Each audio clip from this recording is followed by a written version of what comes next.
Hello, my name is Alun. My pronouns are he, him, and tonight I'm running the start of the second mission in a longish series of Fate of the Quadrant. This is my Fate hack, inspired by Modiphius' Star Trek adventures, following the adventures of the USS Montgomery and its ragtag crew of exciting officers. We'll let the players introduce their characters when they come on screen. I will just say that this game was organized as part of the Open Hearth gaming community's calendar. If you don't know the Open Hearth, please search Open Hearth gaming community and come check us out. There is an opportunity to play with us in November, our first shared Hearth open gaming weekend, where you can come and try us out. So come see us.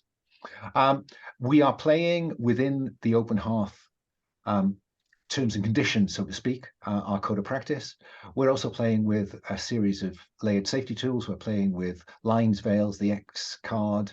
We're playing with an open door, and we'll also be using stars and wishes at the end just to debrief and pick up on what people want to see more of and what they were not so content with. So without further ado then, I think we open, as we often do, with the Montgomery traveling at warp, and we get the traditional voiceover.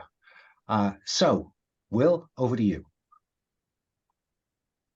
Acting First Officer's Personal Log, Stardate 48157.9, Lieutenant LaSalle reporting. Captain Prel hasn't explained why we have been diverted from Starbase 310 to Deep Space Nine. We should soon be dropping out of warp there any time. What I will say is that the announcement of the change is the first time I've ever seen him show even a glimmer of genuine interest in our mission. Meanwhile, the presence of the Princess T'ren and Dijenn, the Vulcan ambassadors, remains trying. Mixing the Federation and family affairs is rarely straightforward, but I had hoped that this would be a logical opportunity for reconciliation.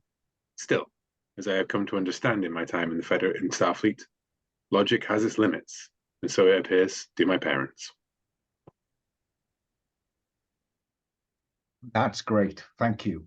Lieutenant Koenig, do you want to have just a little scene, walking along a corridor on the ship or somewhere else with anybody else? Oh, yes. I am very carefully carrying along a scale model of DS9 that I have built to kind of get a sense of what is going on with it. I've gone from the schematics. This is the way that he approaches things. Is he likes to build models, on exacting scale using the replicators, but then putting everything together himself.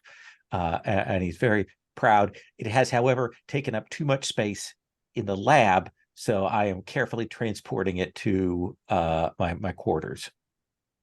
And who is it, do you think, that isn't looking when they come out of a turbo lift you're passing? Is it one of the player characters, or do you want to either invent or use one of our existing supporting characters? I actually think it should be the estranged father, Dijenn, there, because this would make absolutely no sense to him. So I'm very proud. I'm very excited about this, very pleased. And Dijenn, played stunt casting by Derek Jacobi, is looking over his shoulder as he steps out of the turbo lift and bangs into you. And this is not built for structural stability, because I got all the little pieces in there, and I imagine it comes apart, just kind of crashes and splinters to the floor. Some of the pieces fall into the turbo lift. Some of them go on the floor. I do beg your pardon. That's all right, Ambassador. Can I suggest that if you're going to build models, you build them rather more robustly? You may suggest that. Consider it suggested, Lieutenant. Good day. Pat? I think there is a growl that we maybe understand is in fact the language of the Caitians, like being done very quietly, subvocal, and the sound of it is maybe a little burning to the ears as I start to pick things up. I think we probably see Dijenn and then walk on. 733T, our operations chief and engineering officer. Do you want to see him, anybody, before we cut to the chase?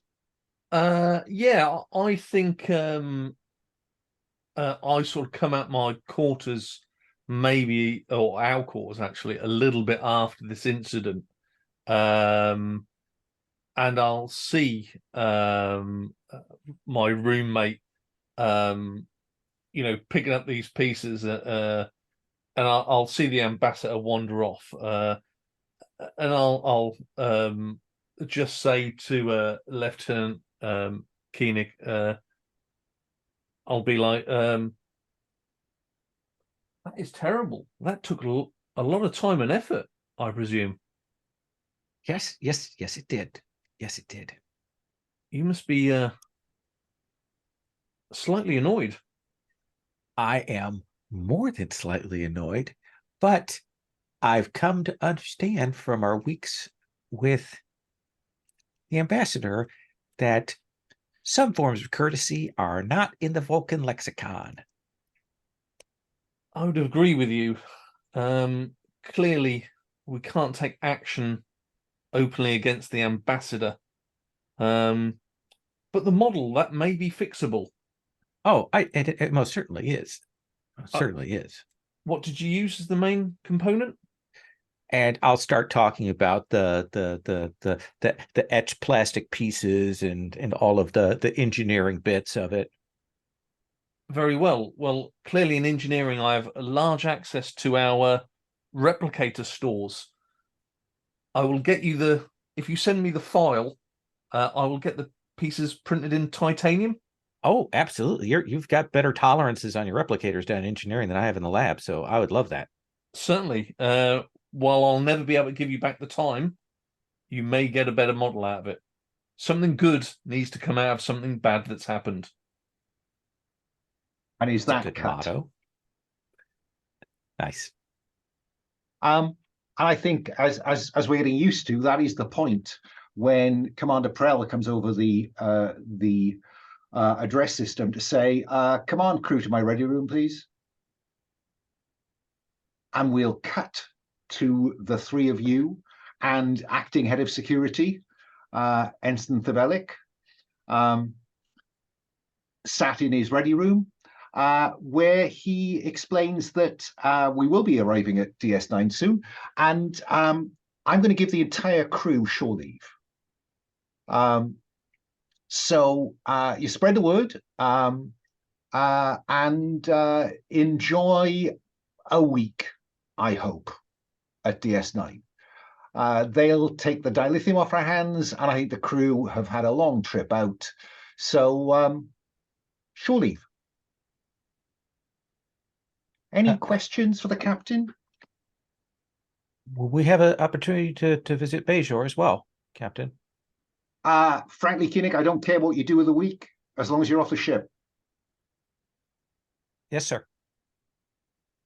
Sure. When you say off the ship, Captain, clearly there is engineering requirements throughout the entire downtime. The engines need constant maintenance. How much staff do you want me to leave to these tasks? I'll give you 2 hours every other day, 733T. The rest of the time, I want you off the ship. I wasn't talking about myself. I was talking about my department. Well, pick a couple of people. They can do the work. Certainly. Vasal, questions? Simply, will the Vulcan delegates be leaving us at this point, sir? Yes, they will. I can only imagine that'll be a significant relief to you. Quite. Lieutenant Koenig, if you would like to take a visit to the service of Bajor, I am most interested in learning more about Pa. Sure. Yes, I was there for spiritual stuff as well. So yes. I hear the temples are rather interestingly designed. Those that survived the Cardassian occupation, of course. So I think we probably see a little montage of, the crew going through the boarding locks along the tunnels at the end of one of those arms at DS9. And all I want from you really is a montage of what that week looks like for each of you. Keenek? I imagine it is me on DS9 talking with various Ferengi and then talking with various Bajorans and things like that. And I am trying to get essentially old classic like model kit files and stuff for replication and those kinds of things, and maybe even find some things that I can scan.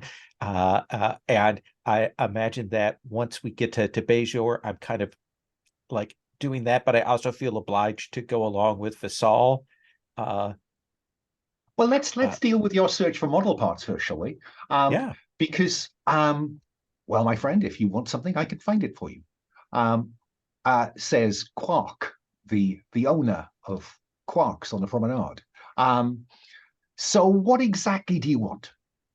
I have a list of rarity files. Okay, give me the list. Give me the list. Give me the list. Okay. Yes. Okay. Yeah. I can get all of this. But it won't be cheap. These are very rare pieces. Well, let's get me a price list, and I'll tell you what I'd like.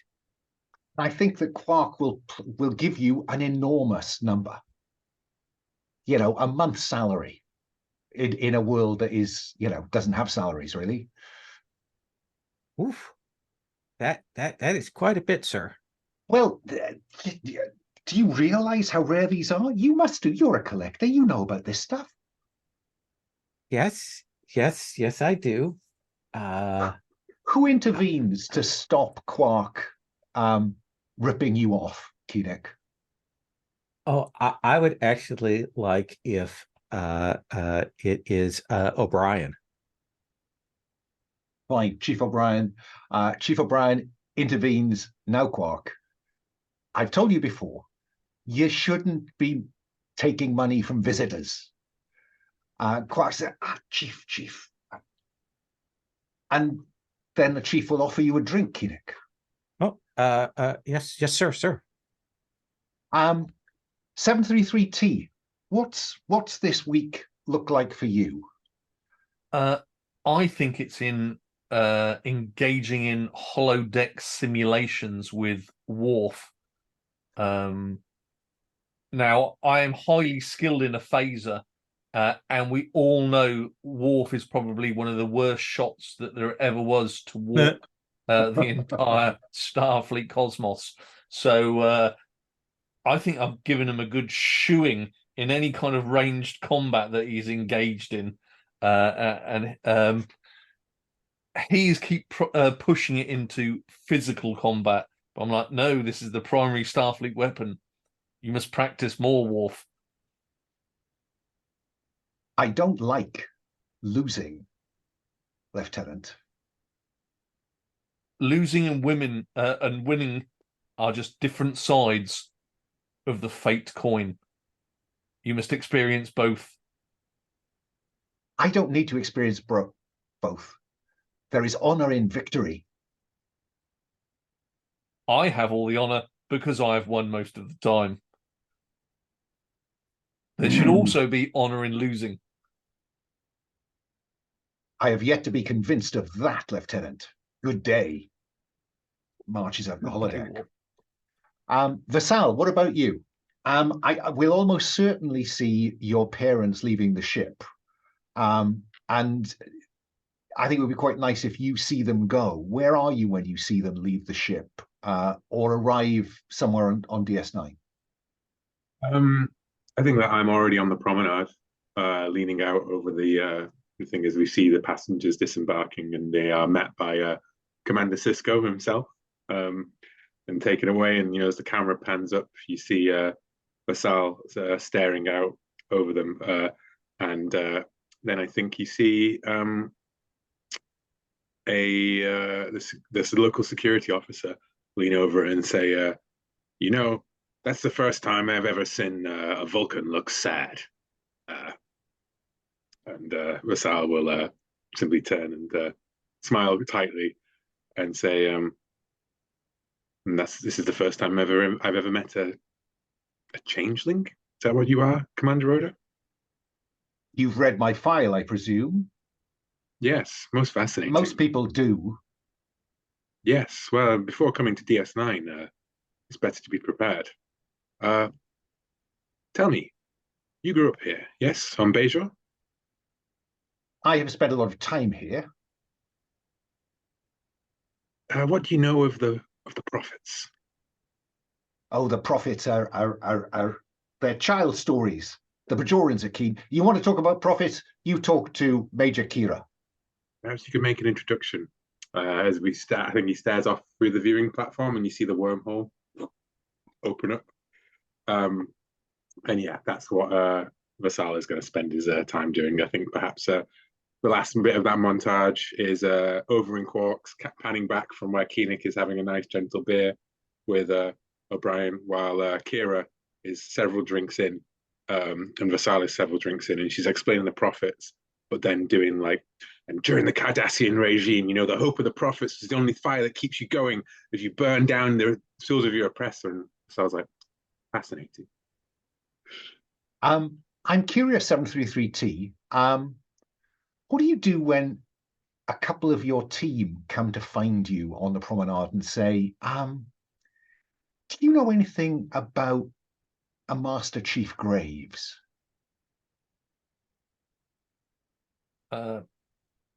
Can I scan my memory banks to see if I've ever heard of them? Master Chief Malcolm Graves his reputation is that he's a technical genius. Quite why he was never promoted, no one's ever entirely clear. But he's one of Starfleet Corps of Engineers, smartest people. Because we've been checking the warp core, and as we were leaving, the captain was escorting him and some other guy with this big pallet of equipment on board. And we just thought we should come and let you know, sir. It must be some research project or some upgrade, but it is worrying why I haven't been informed as the chief engineer. Get back to the ship quickly and keep me posted on what's happening. Transfer some files to my PDA as soon Will as do, sir. Will do, sir. And I think this sounds like you are setting the engineering team a task to report on. Yeah. Indeed. Yep. So engineering against 2 plus 2 per situation aspect. So 2 plus 2 because they'll have to be very discreet, plus another 2 because Graves, the captain, and the captain are taking enormous care to keep this under wraps. So I think difficulty is 6. 6. Now my team is +3. Yeah. I think I do have a stunt.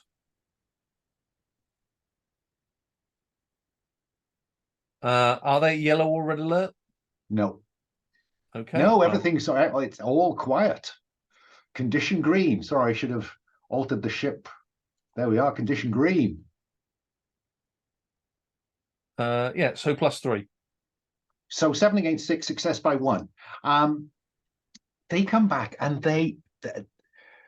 this guy and his assistant, Graves and his assistant, the captain took him down to Cargo Bay 2. And they're clearly installing something down there.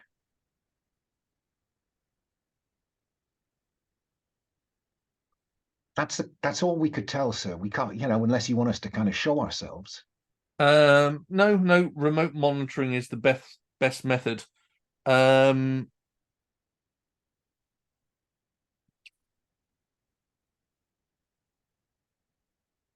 Lower power across the ship,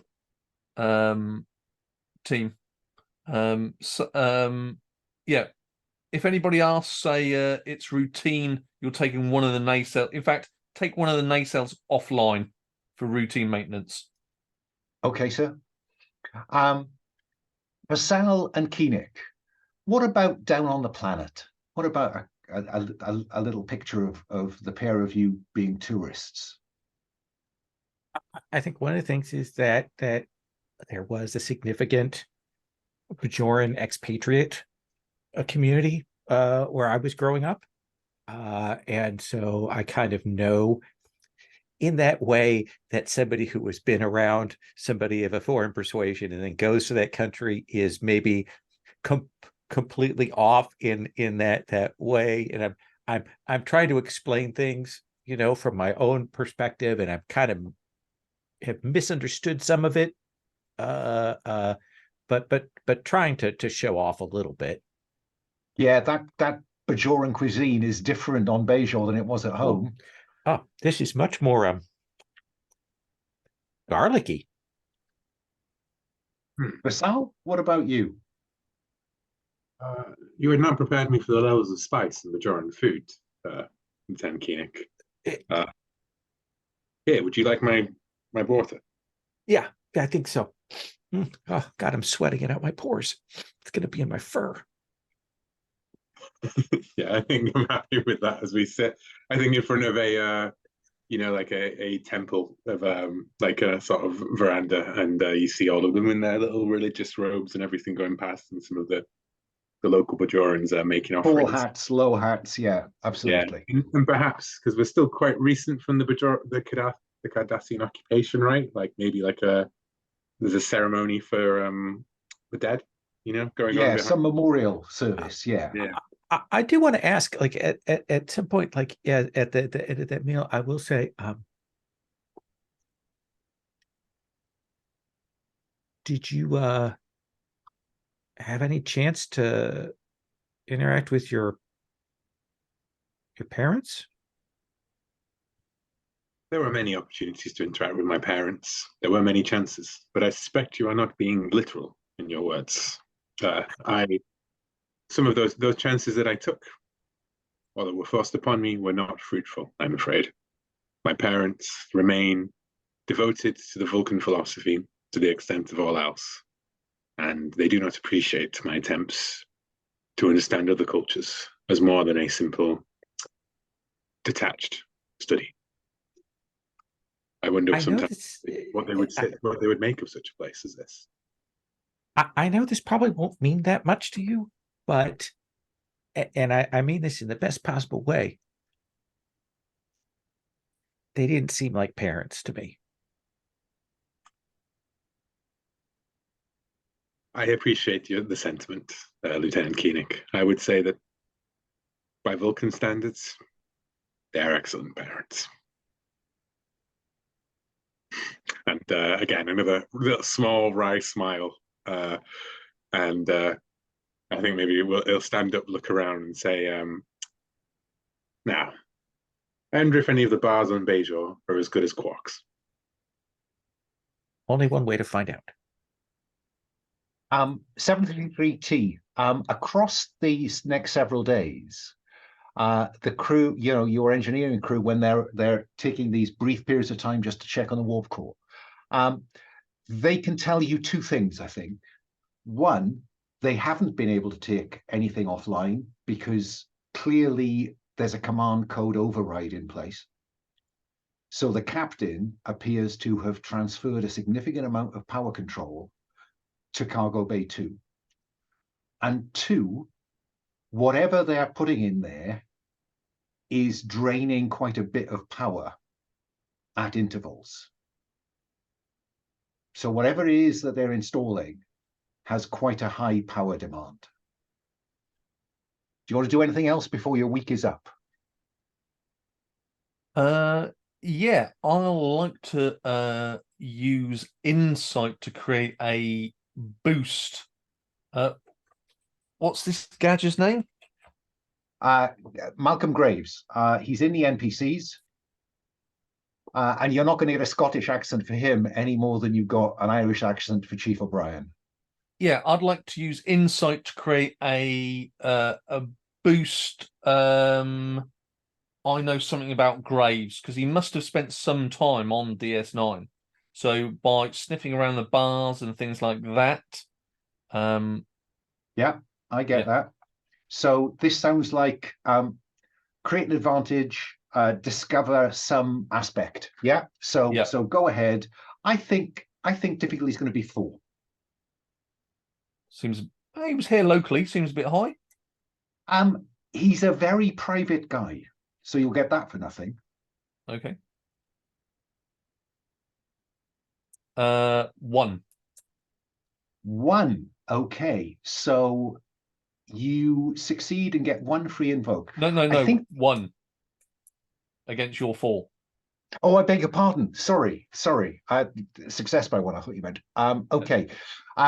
So fail the GM says how things get complicated. Major Kira sits down next to you in the bar and says, I understand you've been asking about Master Chief Graves. Indeed. Please don't. Are you Starfleet? I'm the Chief of Security on this station. I believe Master Chief is Starfleet. I'm Starfleet. You are not Starfleet. You want to play it like that? It's fine by me. What you find over the next couple of days is, nobody wants to talk to you. Okay. You are frozen out on the promenade. And then I think your week is up. And we cut back to the ready room where the captain is sitting with Master Chief Graves.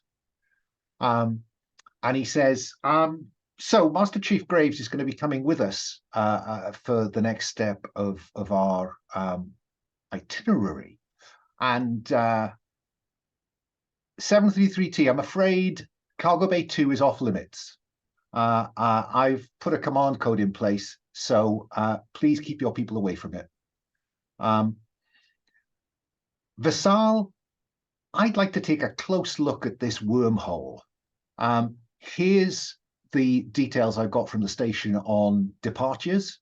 I'd quite like to be in the vicinity at the point when somebody crosses the threshold and triggers an opening. Because I think it would be interesting, wouldn't it, Koenig, to have a look at this thing when it opens up? Yes, sir. Yeah, that's what I thought. And you don't wish to traverse the wormhole, Captain. Say it again. You don't wish to traverse the wormhole, Commander. That's not part of our mission. We are on our way to Station Gamma 7. That's going to be our base of operations for the next several months. Yeah, but I would really like to see that wormhole open. The camera will know a Vulcan looking slightly disappointed. 733T, on the bridge, there is a new panel attached to the command chair, to the captain's chair. It appears to, it's been retrofitted, there's no question. It's frankly rather crudely bolted to the chair.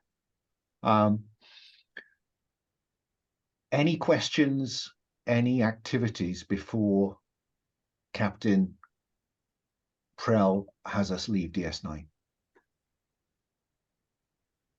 Does 733T ask Ensign, T'Villic, Acting Security Chief T'Villic, about what's going on in Cargo Bay 2? I'd just like to imagine a brief scene of T'Villic going like, no. Yeah. Secret, classified. I think genuinely T'Villic doesn't know. Yeah.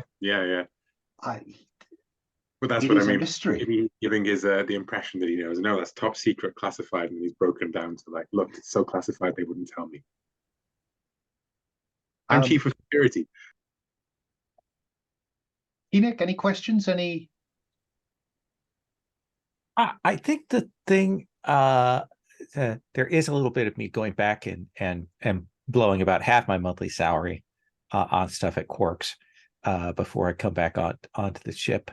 And then there's me going over the, like, as I mentioned earlier, there's probably always a queue of requested science experiments that people have sent in from various planets, and so I'm pulling up the wormhole ones and things like that. And there's probably not a lot, because a lot of the work has been done during the war with the Dominion and early on and stuff like that. So the whole scientific interest thing, like, this is well covered ground in Koenig's mind, and maybe getting a little like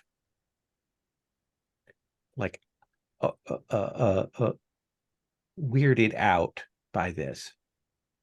Certainly, Prel's interest in this wormhole seems odd. You know, he is taciturn, he's disillusioned, he shows very little interest in anything that isn't kind of immediately important. 733T, anything? Or are you content? No, I'll come back after the captain leaves the bridge and have a look at that chair. Fine. There's a question. The timeline versus the Dominion War. Okay, we are in Dominion Cold War. So first contact with the Dominion was about 5 months ago, when Cisco was taken by them. And that's about all we have on the Dominion at this point. We do know that the USS Odyssey, the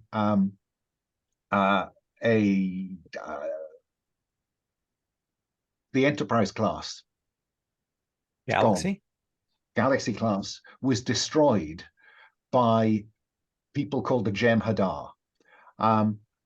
Currently, you know next to nothing about the Jem'Hadar, apart from the fact that they were significant challenges when Cisco encountered them. You also know, or the files also know, that another species on the other side of the wormhole, the Vorta, one of the Vorta described the Jem'Hadar as the most fearsome warriors in all the Dominion. Yeah, so I think maybe it's less that there's no questions, but more like a lot of the stuff that's in here is very military posture, research questions and things like that. And that probably makes me a little more antsy. And important to know that as part of that first contact, the Dominion denied the Federation access to the Quadrant. So no Federation ship should pass through the Quadrant and expect to survive. Other species, and I think probably you are trailing a Ferengi trader towards the wormhole. Everybody else is getting access, but the Federation is denied. Yeah? So cut to the bridge. Oh, you wanted to have a look at that panel, didn't you, 733? So what are you, is this a subtle tricorder scan? No, this is let's bring 2 members of the engineering team up here, and we'll have a look at it. Surreptitiously or open? Because there'll be a bridge crew if it's not the rest of the player characters. Vasal's in the pilot seat, and at most he'll turn around. He'll turn around and go. Vasal is our number one, maybe in the captain's chair at this point.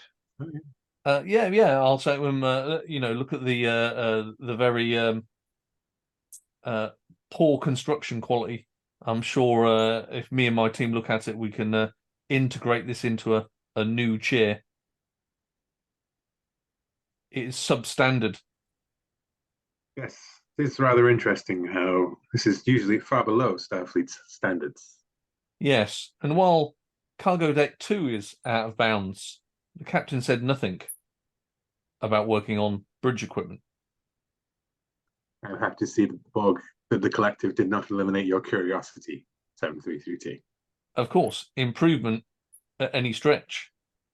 That's So what we must achieve. 733, are you examining this panel? What are you? Yeah. Let's understand its nature. Okay. So I think that probably is an engineering tricorder to start with, isn't it? So let's have you ask some questions about that. So I think difficulty again is only 4. Okay. Well, I've got 2 of my engineering team here with me, so that's another +2. Exactly. With my So skill of 4. 6.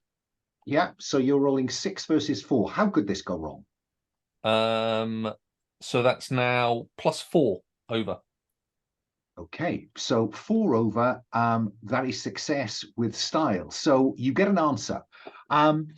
It is clearly retrofitted. It is clearly quite a crude. It looks like almost a jury rig or a prototype arrangement. I'll give you that as your core answer. Then you get to ask me 4 follow-up questions if you want. Well, let's go for what does it do? I think I can. I don't think I can tell you that because it is clearly a very simple activate, deactivate. It's a simple on-off switch. But it's an on-off switch that runs via the warp core to cargo bay 2. Okay? 3 questions left. Where's its weakest point along that power conduit? I guess anywhere along there, but probably the Jeffries tube on deck 4.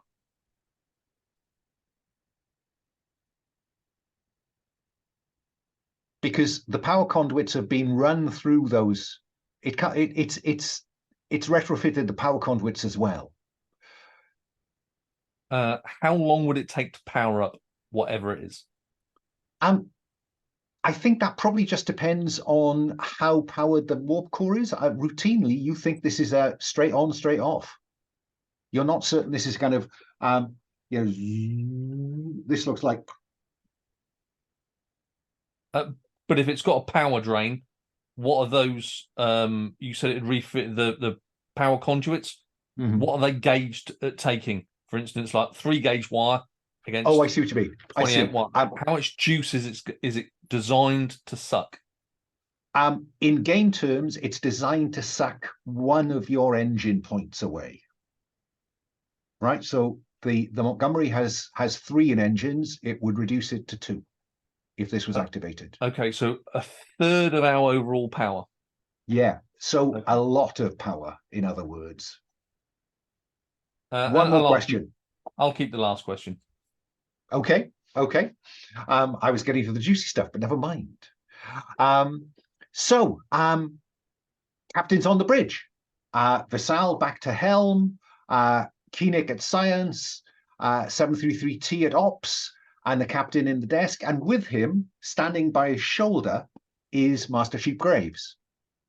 No sign of the other person who came aboard with them. C'est la vie. And the captain says, uncouple, and Vassal, lay in the course I asked for. And stay on the tail of that Ferengi. Yes, sir.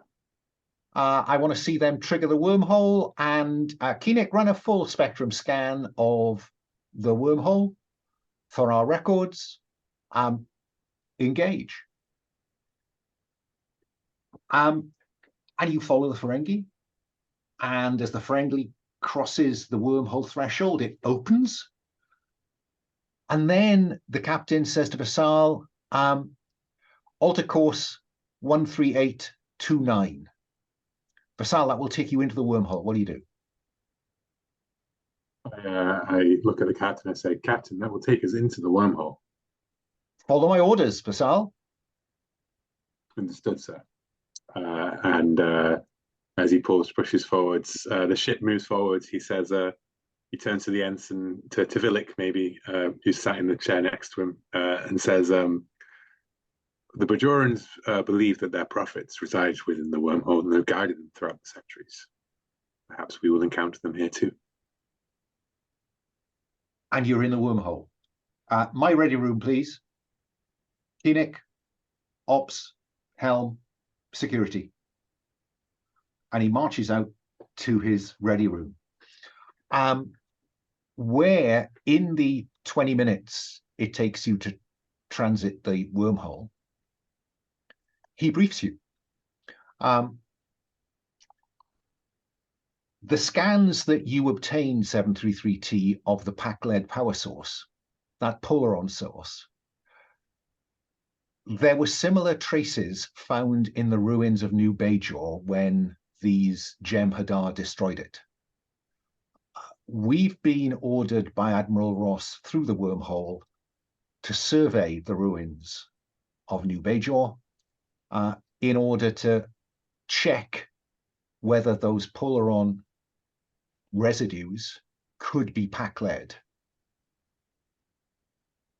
Questions? What are our standing orders regarding engagement with ships of the Jem'Hadar and or Dominion? He looks to Master Chief Graves and said, Chief Graves assures me that that won't be a problem. That's, with all due respect, sir, that's not an answer. Ooh, let's. What approach are you taking here, Koenig? I think I am like pushing here because that isn't an answer, and he has not briefed us, and now we don't know what's going to happen. So I do think I am. That sounds like command. It does, unfortunately. Command against his command of 4. Okay. There's always the chance for other people to chip in, of course. I will assist and remind the captain of the declaration that Starfleet should not pass through. And has the Admiral gone through the correct chain of command? Okay. Fasal, anything to add? I think he will. Yeah, you know what? I think Vasal will say, Captain, as you're acting number 1, I have concerns about the lack of information we have on the ship's capabilities. The Jem'Hadar Polaron weapons proved too much for the Odyssey, and the Odyssey was a Galaxy-class vessel. The Montgomery cannot sustain the same amount of damage. So Rusu, Koenig, Yeah. I think I'm going to let you roll with 3 against that 4 to see if you can. That is a 0.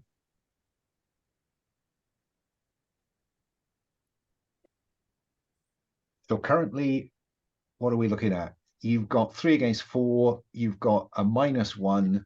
So that's 2 versus 4 minus 2. Do you want to burn something?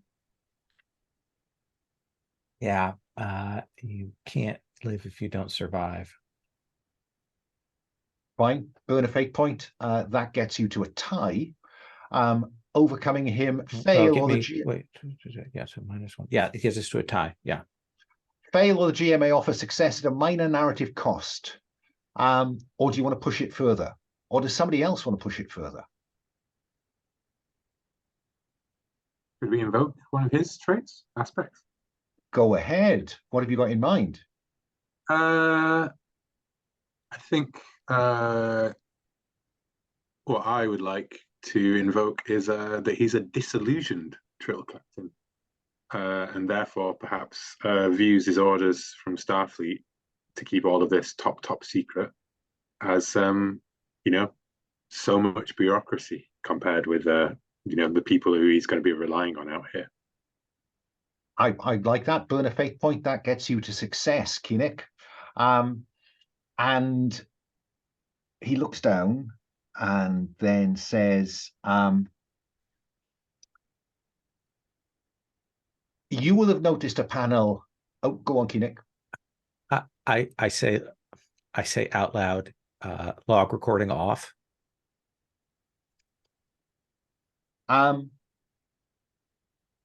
Chief Graves has installed a prototype cloaking device in Bay 2.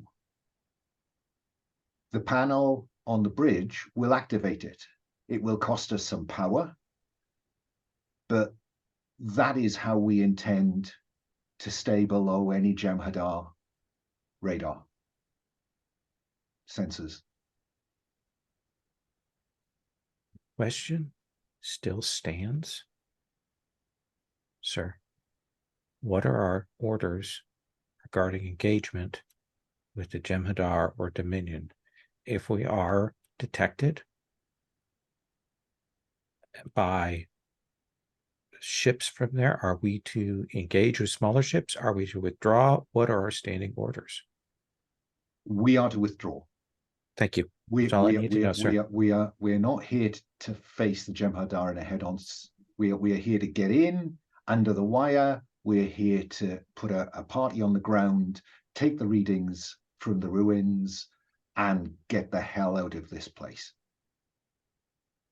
Understood. Log recording continue. Any questions? Does the captain have any questions for you, Ops? No. No? What about Hell?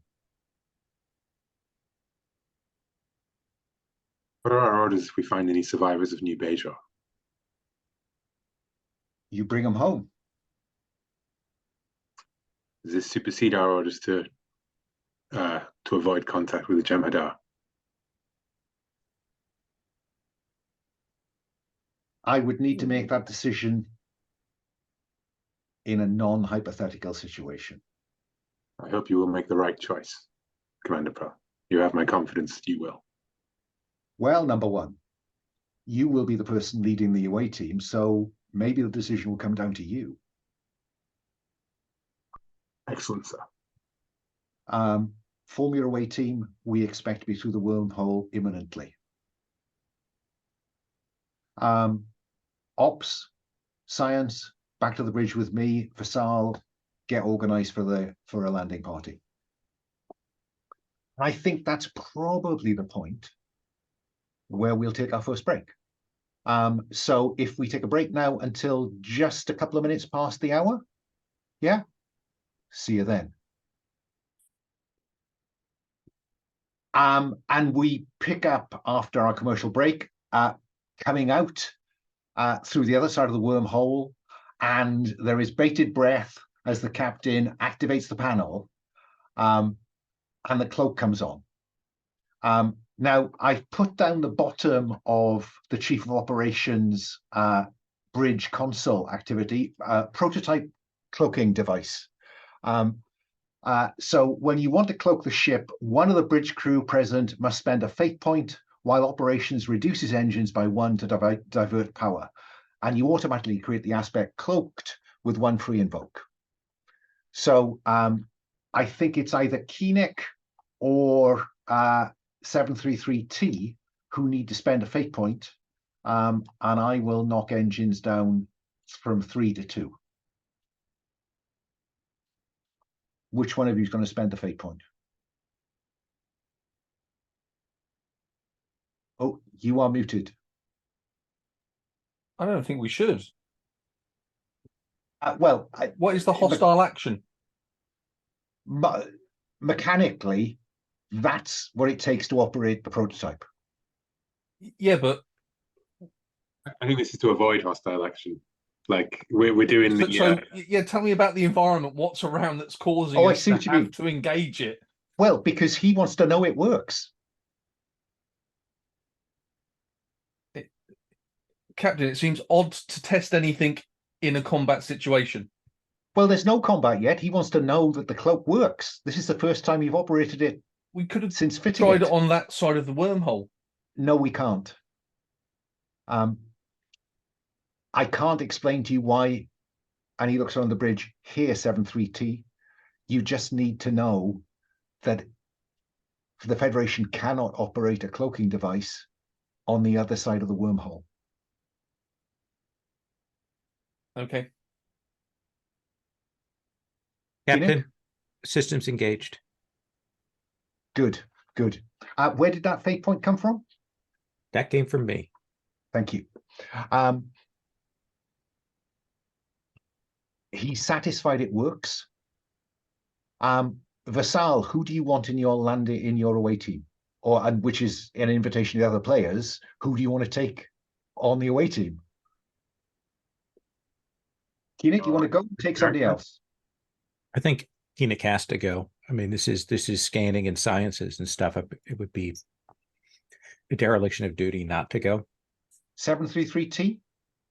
I will go because they have zero security presence, really, with what's there. Yeah. I mean, I have a 2. Go to Velic or do a quick character. I think that probably that's a cunning little self-invoke. Sappers clear the way, so 733T take a fate point. And Rusu, I think you can reduce any problem to its pieces. You are the obvious person to go. Give yourself a fate point. Vassal, I'm not as convinced that I've got a fate point to offer you, unless you can think of how one of those applies. No, I've been struggling to see the high concept as something like maybe adventurous Vulcan-Helm officer might be the one, but you know. I actually think, if I may, like you're the one who brought up the fact that there might be survivors. I think your Starfleet is more than ships, kind of like that feeling. That's where I read that you were coming from with that, like, and that's why you're like, we have to go. I'm happy to wait for that to become a thing in the fiction and get my fate. Well, I mean, your high concept has become Vulcan Helm Officer and acting number 1. The fact is, you're leading the away team. I think that works for me. Give yourself a fate point. Are you any further against getting a fate point? So they will stay in orbit. You will beam down. It's storm season, so Parkers are issued. All of you get to take a Type 2 phaser. So make those equipment selections down the bottom. Tricorders are obviously on the table. I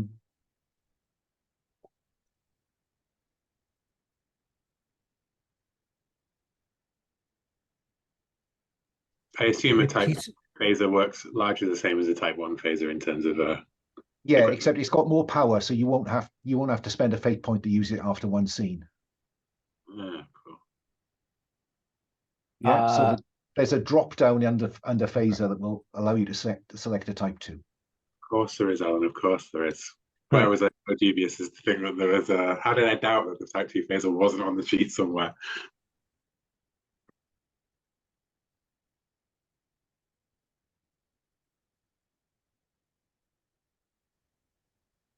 Tricorder helm, or are you not bothered?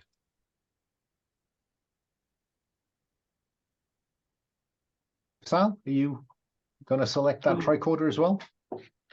I mean, there's no downside in taking equipment, is there? You know, none at all. No, and they're rather those nice kind of TNG ones, which kind of just slot into the belt and open up rather elegantly. No hanging it about your neck and having it bang about as you move around.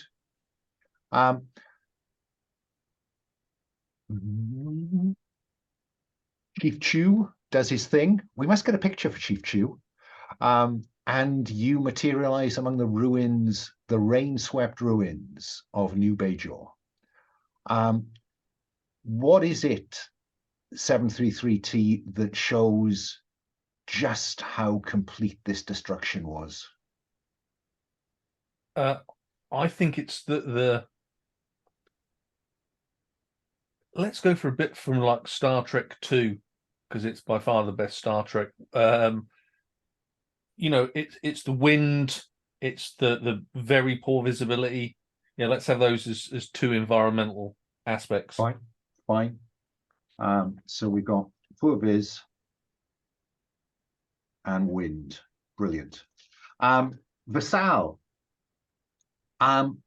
How extensive was New Bajor? Was this hundreds or thousands of people? Because I don't think we were ever told. This was thousands of people. This was the Bajorans' first attempt since the occupation to build a new life, a new hope, and a new system that the prophets had opened the way for. The crew of Deep Space Nine helped build a hospital here. It was the low thousands, Fine. And I think probably that we will see some of those, the corners of buildings where and rubble spread out over the better part, perhaps of maybe several hundred square meters, maybe up to a square kilometer. Keenick, what's the nearest shelter?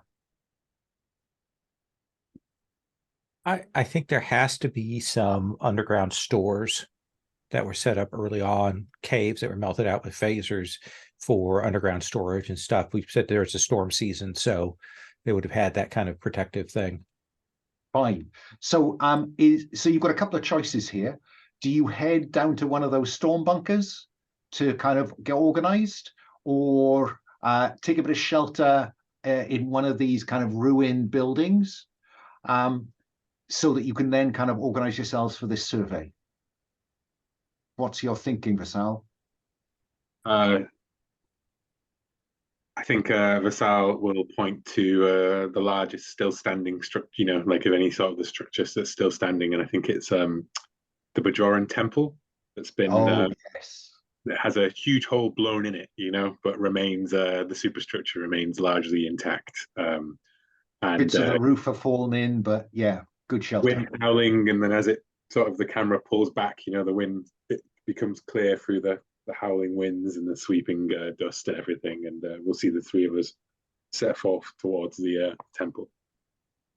So that gives you some shelter of the wind, Keenick. You can hear one another speak now. Is it that low? Is the wind that bad, 733? I think it can't carry no more than a few feet without modern equipment. Fine. So Keenick, you've come because you're best placed to organize a survey. What's your thinking about how you want to organize the others to cover as much ground as possible? Okay, we can set up one of the tricorders here in a booster center point, and then we can move out and do a sweeping perimeter relay. And I'll kind of look to Vassal as to who wants to be at the hub and who he wants to do the circling. We should cover as much ground as possible. We only have a short time before. I don't trust to the experimental cloaking device to remove all of our presence here, and we do not know if the Dominion have left their own survey points here. If we want to go to all three directions, then we can do a triangulation and move out in all three directions, sir. I believe that would be the best course of action, Lieutenant Keenick. Okay. Are you required to remain on post here? No. I think what Keenick is suggesting is that he goes that way, 733 goes that way, and you, Vassal, go the other way. So you're going to split the circle three ways. An excellent plan, Lieutenant Keenick. Remain within communications distance. If any of us lose communications, we should return to our staging point here. Yes, sir. Question 733? Sound plan. And so I guess what we see is whose perspective do we get as the other two move away from them into the kind of beginning to get lost in the dust and muck in the atmosphere? Who's watching and who's disappearing? I think maybe I'm the last to move just because I'm still kind of fiddling with my tricorder, and then I kind of look up and realize that they've already started to go. We've kind of slaved the three together so they have the directions and relative things, and then I kind of get a move on. Fine. I think what I'd like is for each of you to, because in my mind's eye I have a clock running, that will just allow you to get a complete new Bajor scans. So it's a 10 segment clock. Your levels of success. Difficulty here is only going to be 3 unless I invoke the conditions. So let's start with Keenik. You make your way out the distance that Vassal suggested, and then you're all moving kind of clockwise to cover your segment, I think. So Keenik, go ahead. Let's see what the scans tell you. I think difficulty is 3, and this is Symed as a kind of overcome that 3. So that is a 4. Okay, well that fills one of the slots on the clock, unless you want to up the ante. I'm going to actually spend a fate point for reduce problem to its pieces, because that's what I've done, is break this into segments to take that up 2 ticks. Okay, so that's 3 filled already. Let's come next to Vassal. Symed against a difficulty of 3.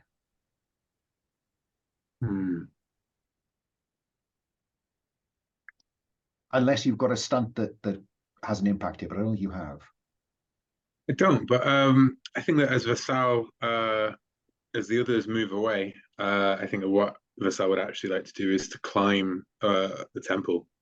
And I would like to, the concern of lingering Jem'Hadar or Dominion forces is ringing in his mind, so he's actually putting off the scan until he's done a quick recce of the situation. Okay. I have a stunt that is when I use con to overcome undetect danger or hidden enemies. So that's what I'm really leaning towards here. So fine. And it's quite windy and everything, and those might be factoring into the difficulty here. But I'd like to use. They might. You know. So go ahead. Use con. I'm not going to make the difficulty terrible. I'm going to make the difficulty 5 instead of 3. No, 4 instead of 3, because you've got some height advantage as well here. That is +3 on the dice. +3. Wow. So what I can tell you is that you are picking up life signs. Several small clusters of life signs scattered across the ruins, but they are not reading as intelligent life forms. They're reading as animals. Well, perhaps I see like some motion, right? And then whip out my tricorder and get a closer scan on that. And you have an advantage going forward. Sorry, a boost going forward on the basis of what you've discovered on that scan. But I've not altered the clock because you weren't looking for the no, exactly. full on radiation. 733T, you head off on your access. Let's see what we can generate. Symed versus 3. Fail. Okay. You're doing a scan and you pick up some of those life signs in your immediate vicinity. They appear, there are 4 of them, 4 blips on the radar, so to speak, and they appear to be separating to either side of you. What do you do? Faces. Fine. Stand and face, or have you got any other tactic in mind? I will radio my comrades and say 4 local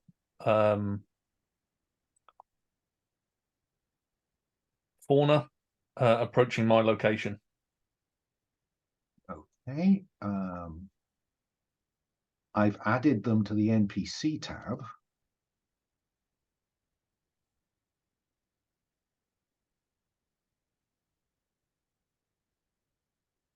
New Bajor pack hunters.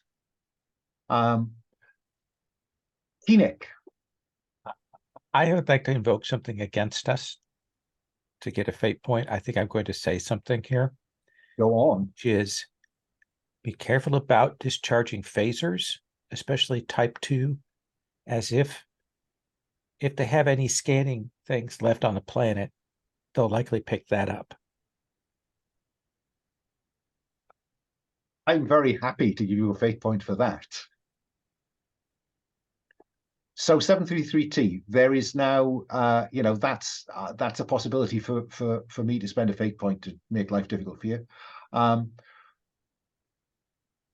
Stand and hold. They're coming either side of you, face left or face right, or do something else. Back against a wall. Okay, good plan. Good plan. For Sal, anything in response to that? I think Vassal will. I'm almost tempted to be like 733T is a bit of a unit, so I have no concerns about their ability to take apart local wildlife with their bare hands if need be. You know what? I'll just come in. 733T. Do you believe that you're capable of dealing with the wildlife, and should I should proceed with my mission, or do you need backup? Proceed with mission until I'll say otherwise. Understood. Can I just say I love the fact that you. Well, because the little combats, right, doesn't work in the thing, right? Then I've got it. It's less that. It's more me pulling the hood in close so I can hear. Okay. Vassal, you are about to set off on the Polaron sweep then. Keenick, you're on your second leg of that sweep. And 733 is back against the wall, phaser drawn, shapes emerging through the dust and poor visibility. Let's start with Keenick. Scan for Polaron residue. Okay.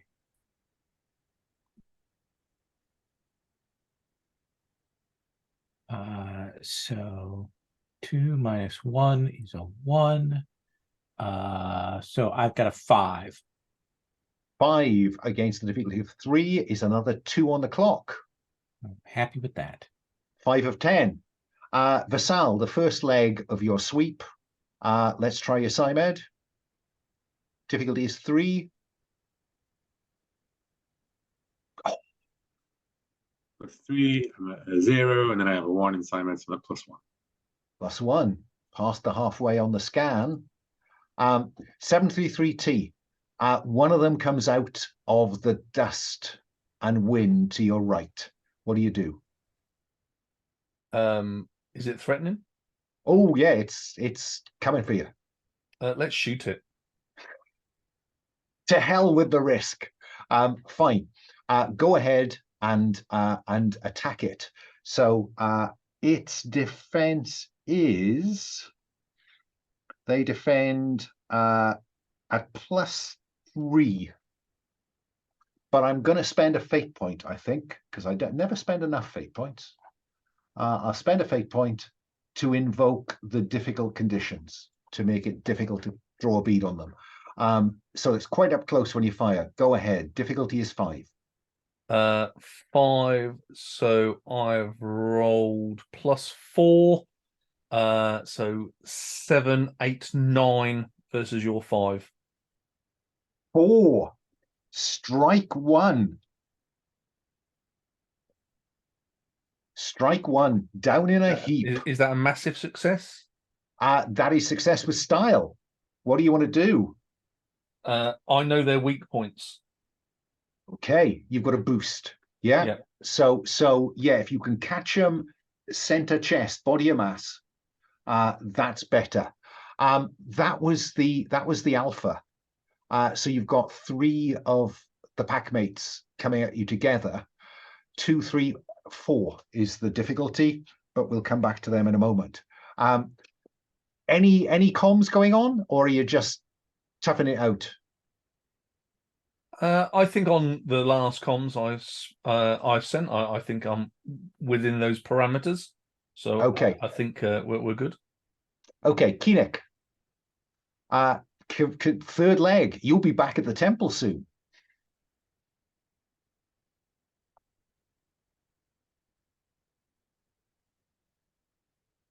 You are muted, by the way. Don't know if you're talking to us. -1 + 4 is a 3.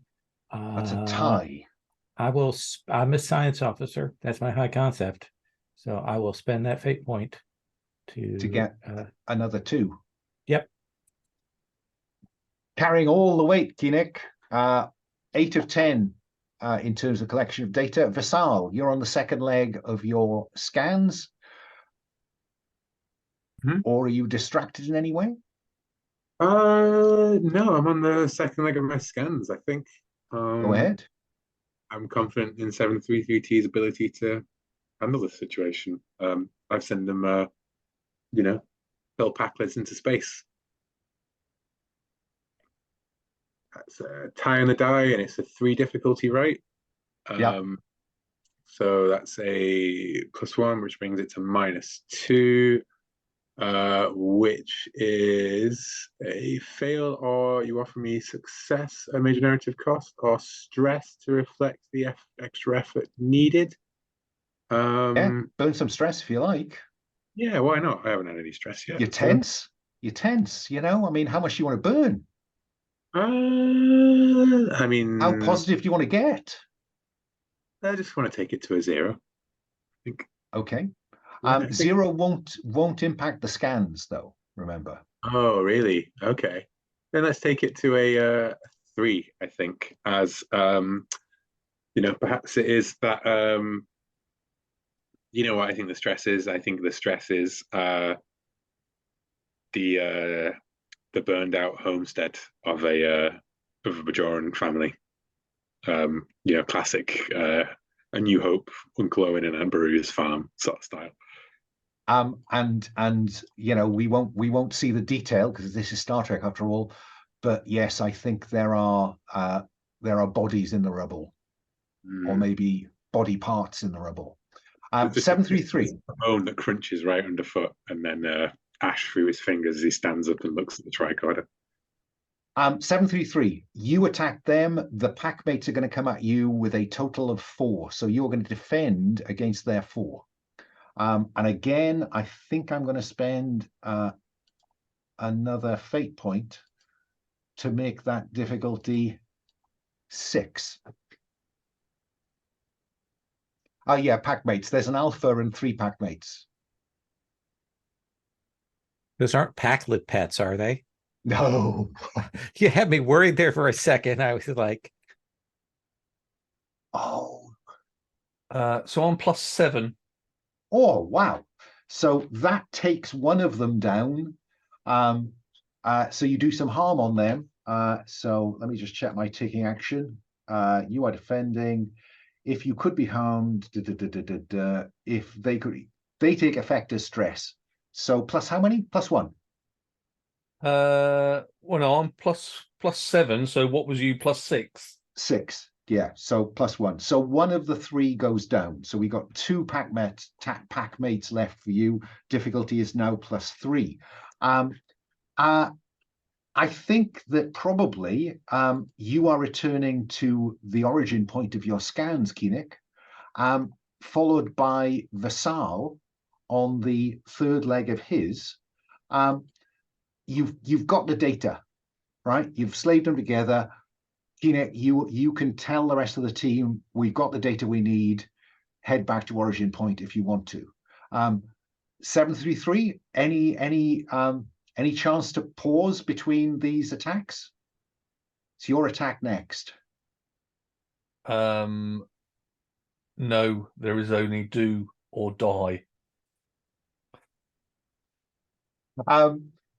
So go ahead. Their defense is 3 because there's only 2 of them now, but they are nipping round your ankles. That's -2 on the dice. So that takes me to +1, +3. So they're at +3, are they? They are. So you're on a tie. Let's go with peace through superior firepower. I'll spend a fate point to get another 2. Yes. And you will take out the remaining 2 actually, packmates. no, because I've got that boost, haven't I? You have. Weak point. Because a fate point's better than a boost. It is. It's got more legs. So yeah, you take out the final one, and Keenick comes through to say, we're okay. We've got the data we need. Everyone can return to the origin point.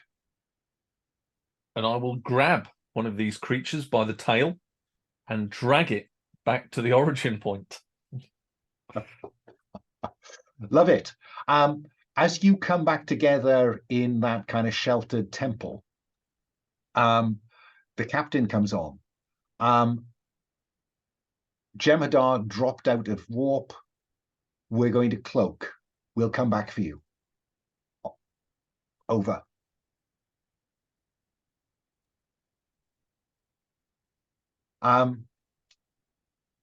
Reactions? Thoughts? What do we see from 733T as she drags this thing in and that message comes through? I would love if like Koenig and Vassal are at the the unifying point, like the rendezvous point, and when we hear that comm come in, and we just say, I suppose we can stay here. There shouldn't be too much danger, and then 733T just drops this huge animal in the middle of our comes in dragging this huge predator in between us. Okay. Koenig? We need to look over the data readings that we have here and see if we can spot a better place to conceal with more insulation from sensor sweeps. Agreed, Lieutenant Koenig. 733T, I see that the animal was dispatched with phaser fire. Indeed. Did you not hear Lieutenant Koenig's warning about the Dominion's ability to detect phaser discharges on the planet? I did, and we will deal with that when they come here.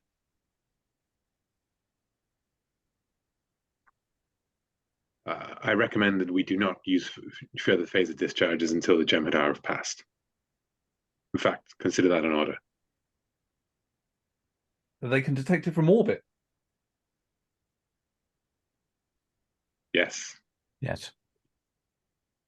Just as we could detect disruptor fire on a planet without high energy discharges, so could the Jem'Hadar. We must assume that the Dominion's capabilities are at least on par with Starfleet's. I would have said the environmental conditions would probably preclude them being able to detect phaser fire. Nevertheless, 732, I'll take that under advisement, but we must be careful. We're behind enemy lines, and we can already see who the people have paid the cost for being here and for being complacent. We shouldn't be here at all. In fact, currently we are marooned here.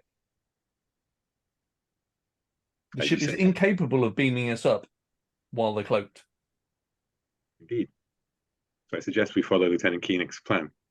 Koenig, do you believe that this stores with the budget of the new Bajor may prove some form of shelter from scans? There are undoubtedly going to be a number of places here that were built with a little more reinforcement. If we can scan out and see where we spotted in our scans some dead zones, that and we may be able to use one of those as a good spot to fall back to, provide us at least some electronic warfare coverage. We talked about there being storm shelters, so I think it's not going to be difficult for you to find among the ruins, a kind of hatch that pulls up, give you some access to this subterranean network of tunnels, conceivably. Yeah. Yeah. And I think probably who's going to be last into the bunker? Is that number one's job?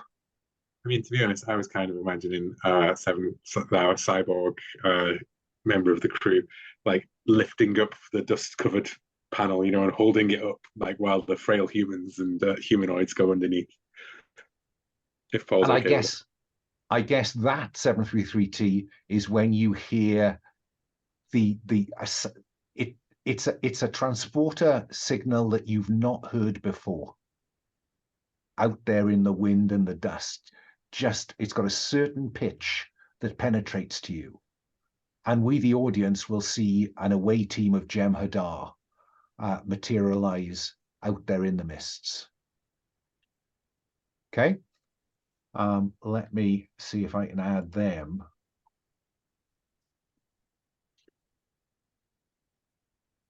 to the NPC tab.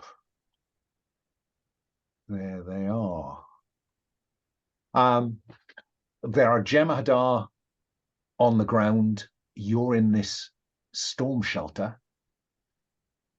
What's the plan? Koenig? I say, I'm going to need one of your tricorders. Certainly, take mine. And we've got some materials around here that, like I mentioned, there's storage and bits and pieces and things like this. Then essentially, I'm going to take some of the wire pieces and things, and I am going to build a power bow, essentially literally a bow, and stripping out pieces of metal from around here and making some arrows, and building that. And just give me the specs of this power bow. Is power bow? Basically, it's a bow. It's a bow, but I'm using the tricorder to do, like, build something that it will create a phase thing so I can get straightened pieces of metals for arrows. And I'm taking the wiring and stuff and doing some materials transformation, and I'm building a bow. Fine. I love it. You have a bow, a high-tech bow of modern materials. What about Vassal and 733T while Koenig is busy? Is Lowell not creating the advantage improvised weaponry or something like that? I have rocks into replicators. Oh, yeah. I see. Yeah. So you're busy doing that. So once per session, destroy any single piece of personal equipment. That's 733T's engineering tricorder. To create any other piece of equipment, blah, blah, blah. Job's a good one. I think we'd investigate this storm shelter. Other tunnels perhaps that connect them to different areas. Yeah. Lieutenant, 733T, do you go together or do you go separately? Because we'll go together. More ground. Okay, so you head off, and of course you've got those little torches, because of course you've got those little torches. And you head off into these tunnels. These are man-made or Bajoran-made, or a Starfleet engineering team. They've cut their way through this substrata, but it's not long before you can hear the wind and you can hear outside conditions, and you come around a corner and it's open to the air because there was some orbital bombardment of the settlement. So there are craters driven into the subsoil here. So there are places, so you've got an extensive tunnel network, but it's accessible both through the planned entry, through those hatches, but also where orbital bombardment has broken into the network. Yeah. I'm not going to make you roll for this. It exists as a piece of narrative. There is a network of tunnels. You can invoke it like any other aspect, so you can roll to create an advantage based on that aspect if you want to. Do you want to kind of there are several ways into this network then. What do you want to do? 733T? If it's already we could try and map it out further to create an advantage. We know these tunnels. Yeah, very happy for you to do that. And that probably will use up the time that Koenig needs to do that. So go ahead.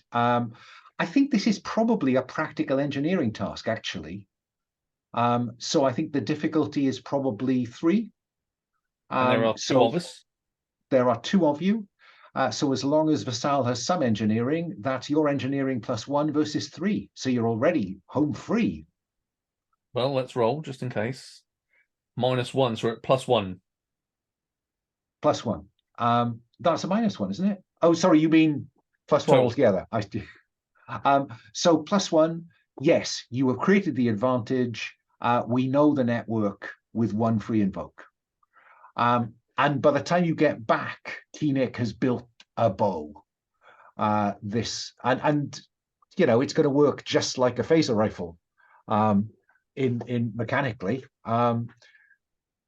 Now what? Because that's probably taken you an hour or so. What are you thinking, Keenick? You've had a lot of time to think as you've been working on this.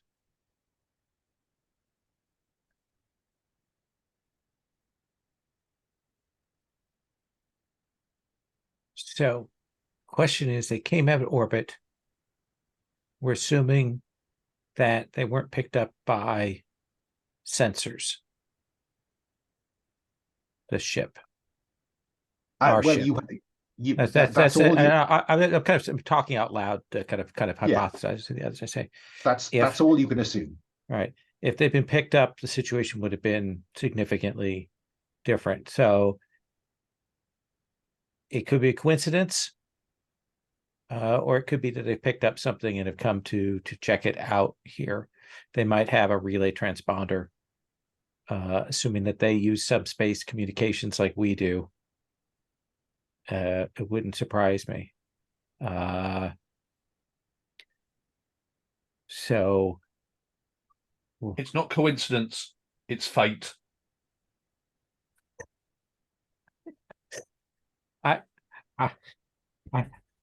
I say, well, I don't believe in fate per se. We know that there are potentially deeper cisterns and those kinds of below ground things. We might be able to move along the tunnels to find ourselves to one of those deeper places, or we could shelter in place.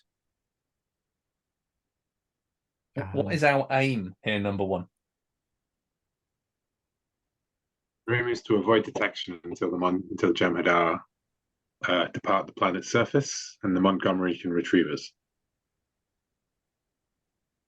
Very well. So either shelter in place or delve deeper. What do you think? I think perhaps it would serve us to gain some idea of where those who hunt us are. We need to get a reading upon where the Jem'Hadar are on the planet if we are to avoid them effectively.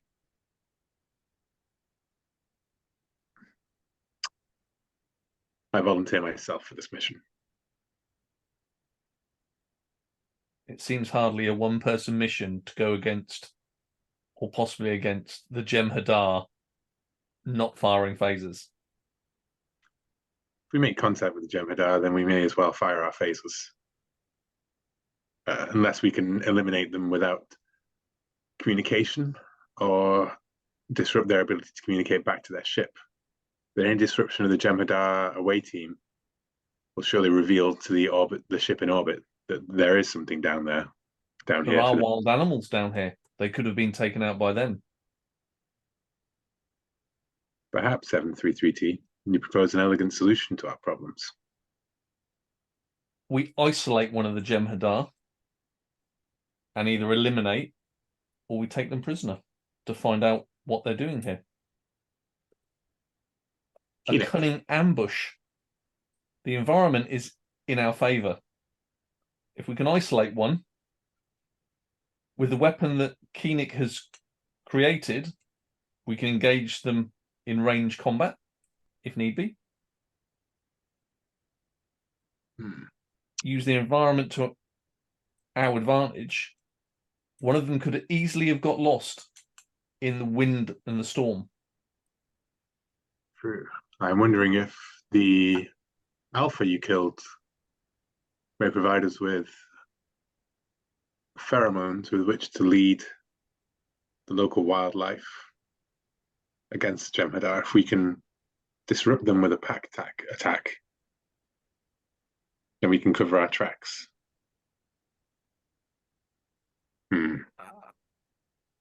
Nick? Thoughts? Our standing orders are, in the event of contact with the Dominion or the Jem'Hadar, to fall back and not engage. True. I think we should keep on the move. I do like the idea of figuring out a way to use the pack and the pheromones to maybe provide some cover, but we can't engage with them. I'm not saying if we do get engaged with that, we won't fight back, but I am saying that we should not be pursuing them. Make a valid point, Lieutenant Koenig. Perhaps then we should explore, we should go deeper into the tunnel network. See if we can traverse the ruins of New Bajor and exit out the other side. We haven't even begun to plumb the resources that we have at our disposal. Onwards into the tunnels then, team. Okay, so the question is, who's going to take the lead? I think this is probably an engineering or security task, because that's the practical. You know the tunnels.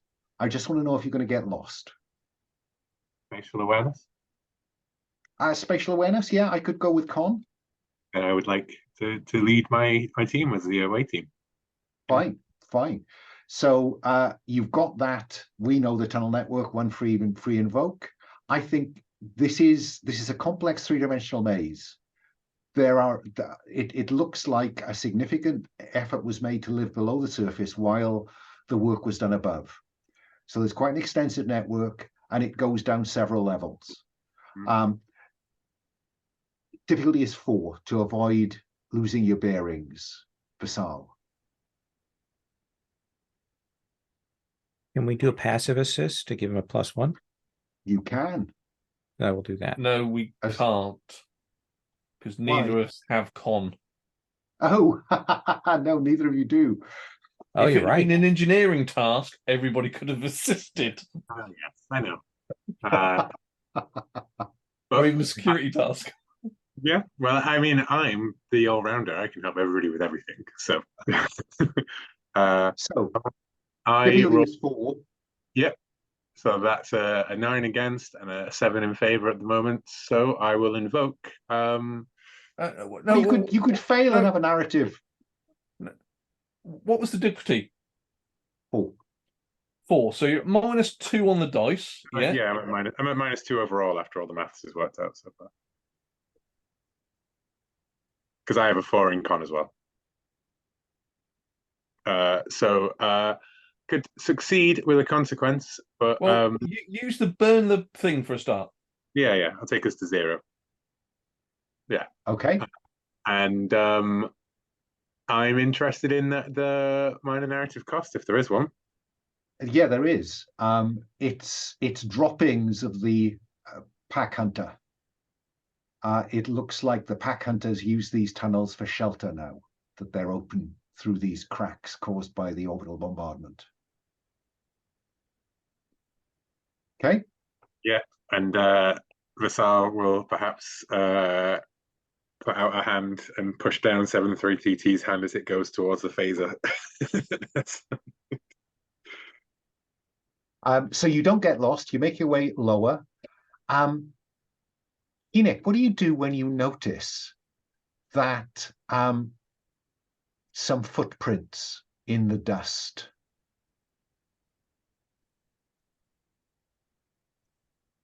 You know, the torch, and there they are, a set of footprints. Vassal. Lieutenant, what have you found? Hold on a second. Let me scan. Essentially, I want to do a scan based on dust patterns and climatological assessments to gauge how long ago these footprints would have been made. I think the difficulty is only 3. SciMed is in play, I think. And you can always invoke the tricorder if the worst comes to the worst.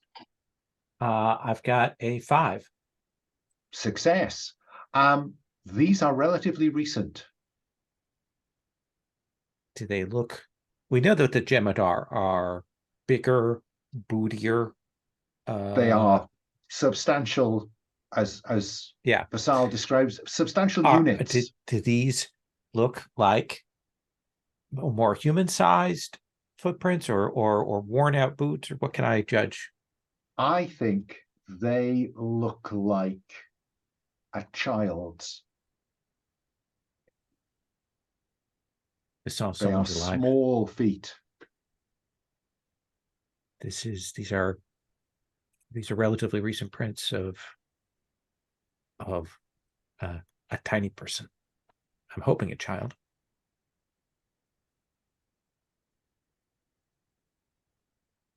Which way do they lead, Koenig? We have a new mission. Okay. Go to follow.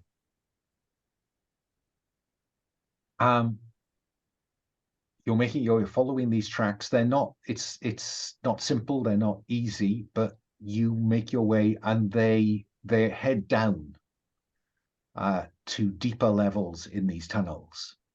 But then perhaps 733Ts. It's Caitians who have that good sense, hearing and smell, I think. I think, Koenig, you will smell animal on the breeze. It's not entirely still down here because of that opening to the several openings to the atmosphere. I will say there's some kind of animal ahead, possibly a pack mate.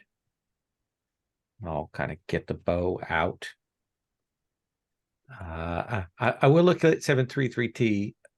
Like if 733T gestures like give me the bow, then I will hand it to her. But otherwise, I will. Mechanically, you're only one less than me. Yeah. So, then I will move forward quietly. You can hear growls up ahead. Okay. Try and move in a position where we can see what's going on. Let's see. I think this is security to approach sufficiently quietly.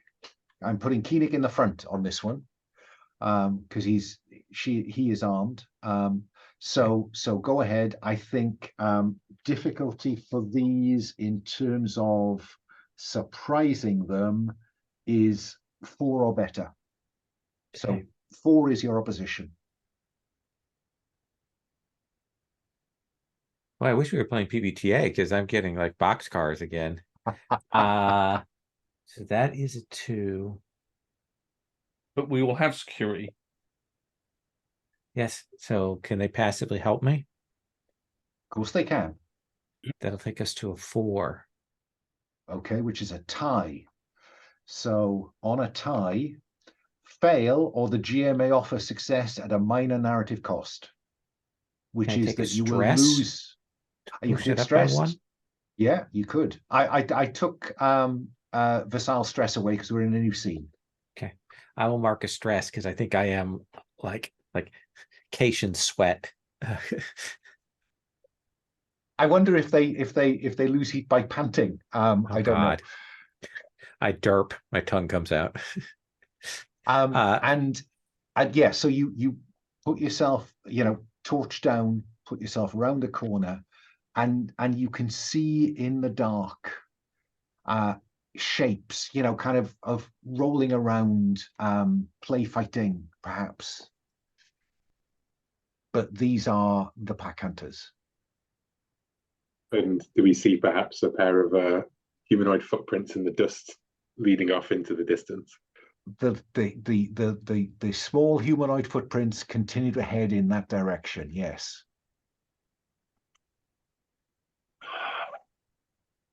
I would like to study the pack animals and to create discover to try and find something that we can exploit within this scene that could be used to distract, to nullify them, to allow us to pass by unhindered, perhaps create or discover an attachment aspect to something or someone or something in this scene.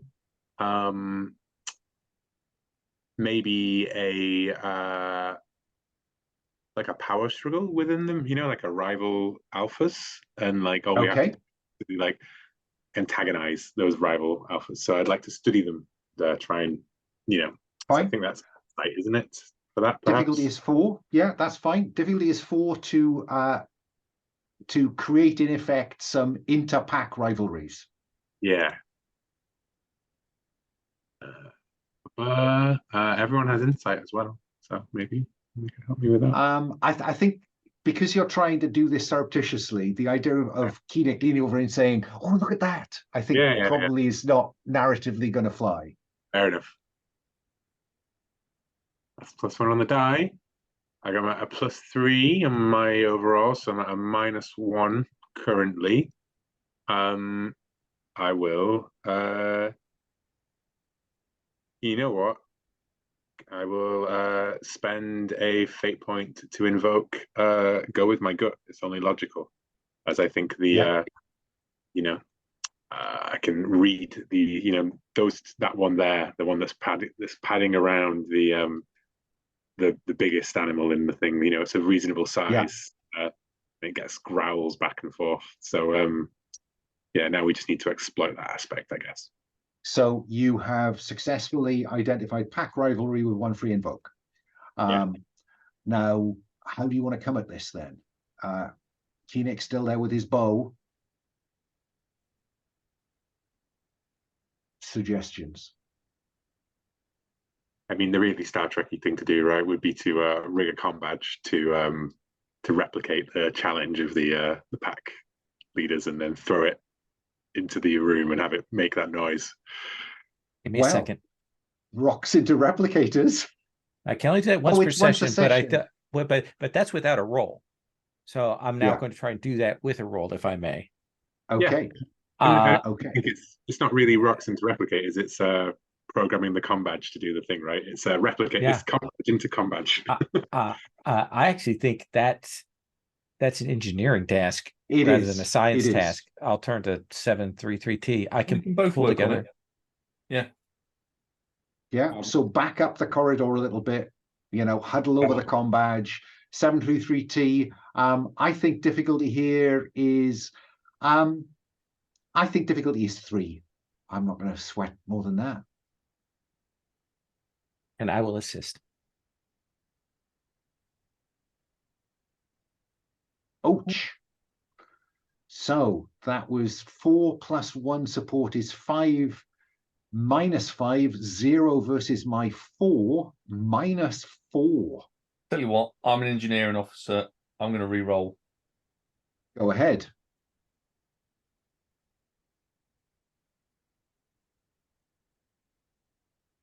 It's more like it.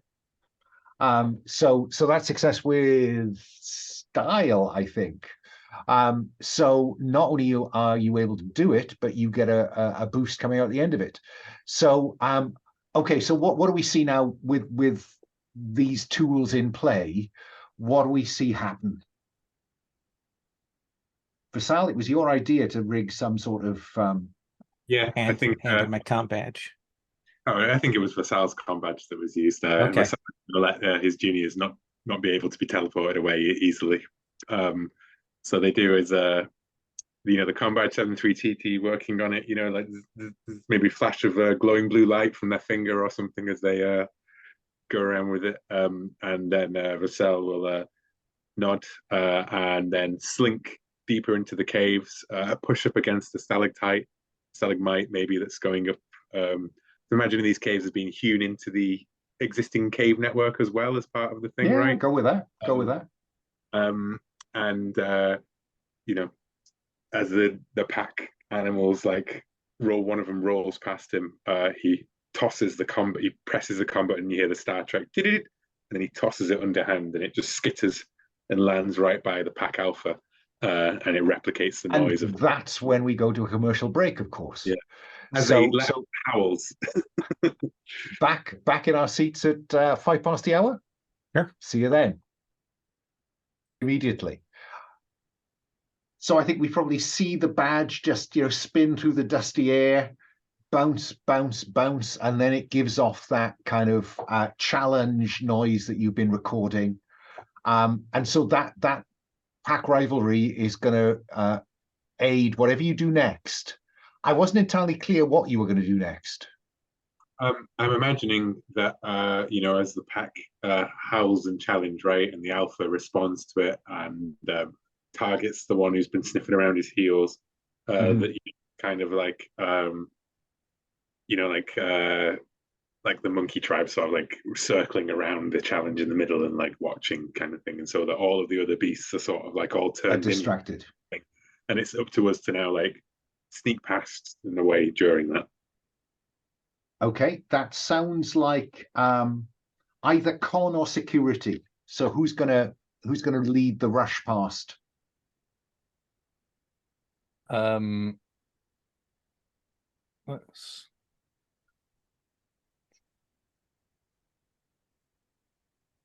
as you threw it, it'll either be me or Rusu. And I think it's probably in fact I'm going to compel you 733 because sappers clear the way. Indeed. So I'm assuming that you'll take that compel to lead the way. Give yourself a fate point, and if this goes pear-shaped, you'll just take some stress. Yeah. So we're sneaking by, so it's an overcome, is it? It is. Now, normally it would be overcome 6, but you've got that pack rivalry at play, so I'm going to assume you're going to cash it in to get a difficulty of 4. Yeah, and then we created 2 advantages with the distraction thing.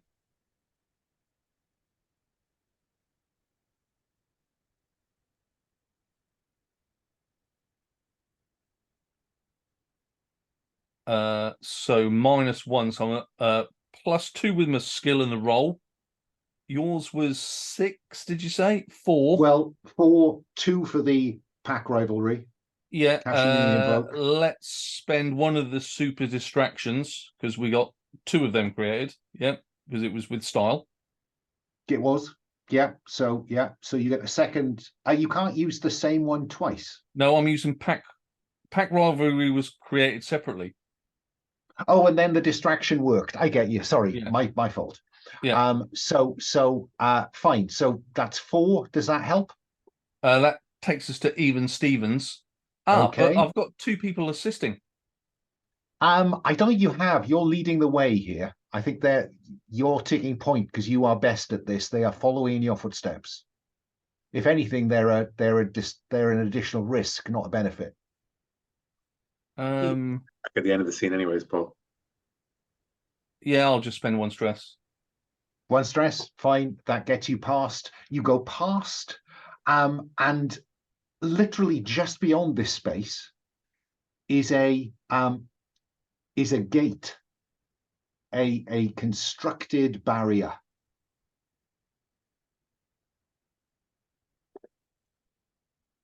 What's it made of? Bits of metal welded together. Okay, let's and the distraction behind you is beginning to settle. What's the plan? Let's get through the gate. How? Take it apart. So physically charge it. No, that would be smashed through it. Okay. We want to sort of so is it on some hinges? It is, and there is just to lever it up, and then one person catches the hinge, catches the gate, and then we'll lower it down. Okay. Quietly. So it is secured. Can we just? So it's a gate in the middle, like a classic. It's a gate. Yeah. Well, can we just lever it open and squeeze through? Give it a go. Give it a go. Is that brute force or technique? Well, we'll use something to lever it. So it sounds like What have you got that you could lever it with other than the bow?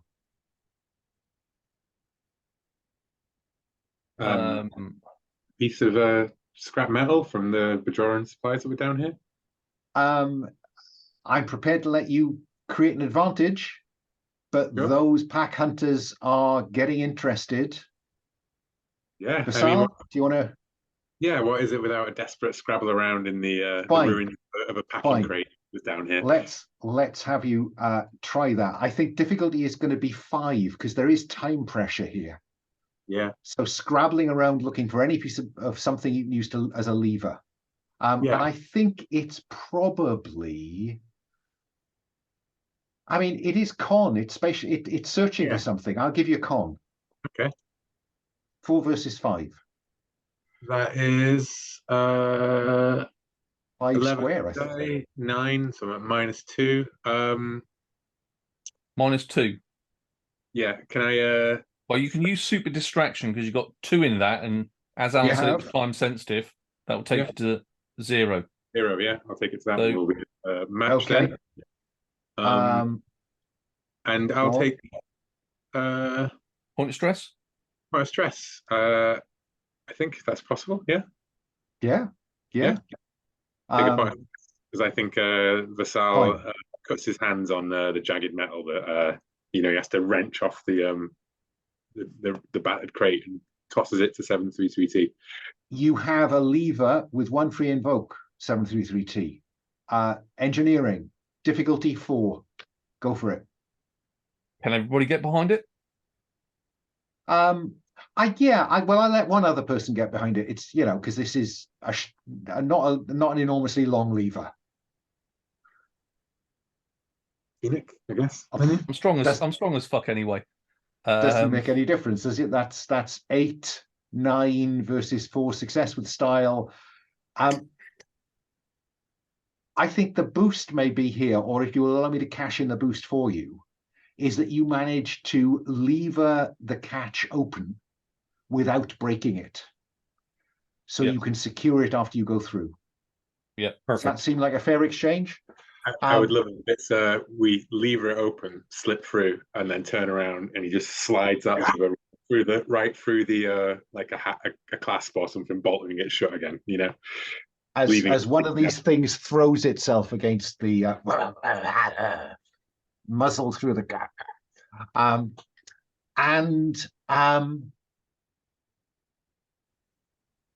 don't move, says someone.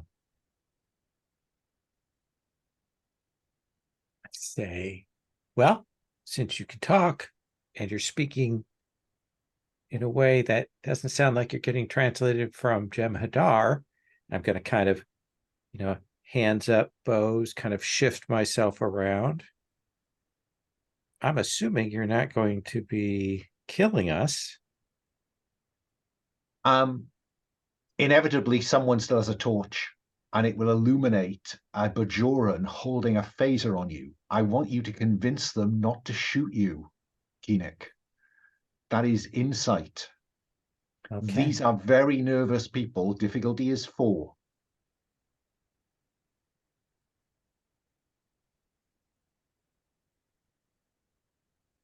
So that is a 3. Plus 2 is a 5. And I will say, since I will say in my worst Bajoran tourist, I will say, ¿Dónde es la baño? And your Federation. There is a woman, a Bajoran woman, and a group of children, survivors. They've been hiding down here for months, living off scavenged food from the tunnels.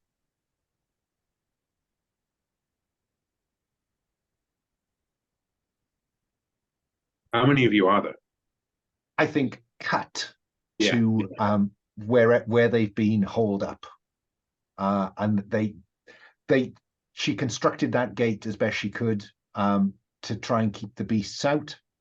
and they'd been living down here and going up to scavenge when they thought it was safe. Maybe but like a long chimney above us and like a little makeshift fire that sort of like, crackled around as we sit, and they're all in their standard survivor kind of smudges of smudges and ragged. yeah, wrapped bandages. Yeah. There are 3 adults and a group of children. 2 of the adults are injured.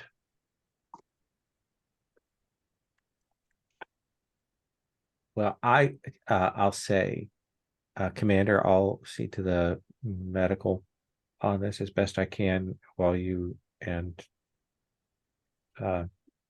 733T figure out the depths of the situation. Thank you, Koenig. Times like this, I miss the EMH. I always miss the EMH.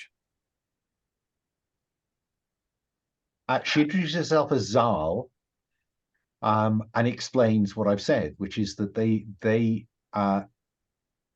weren't in the first assault. They took cover, and they just got lucky. The Jem'Hadar put people on the surface and just went through killing survivors. They just stayed down here. They managed to get the 2 injured into this secure location and just prayed. I regret to inform you that this is not a rescue mission. We weren't aware of any survivors left on New Bajor. The Dominion, the Jem'Hadar as they are known, their warriors, have destroyed a Starfleet. What is the Dominion? Who are these people? They are the great power of the Gamma Quadrant, it would seem. We know little about them, but Starfleet is at a detente, if you're familiar with the term. A standoff over the wormhole, the Bajoran wormhole. But you have a ship. You must have a ship. How did you get here? Our ship is hiding from the Dominion forces above. We do not know how long it will take for the Jem'Hadar to lose interest once more, and then the ship will retrieve us. And you, I say loudly, and you. Of course, Lieutenant Koenig. Like, I'm looking at Visal like there's a lot he should have led with, and I think that's where I'm like the whole Vulcan thing, the vacation in me is like. And I think Visal will nod, and he will pull a ration out of his like little hip bag, and he will toss it, like hand it out to the children, and he will say, "Our mission priorities have changed, of course." So, I think we probably cut to the 3 of you discussing how you're going to manage this. 733T. Now, you have a background in rescuing people, don't you? I do indeed, but that background is no, I don't have a background in rescuing people. Yeah, I do actually, yeah, but that was through peace through superior firepower. Yeah, so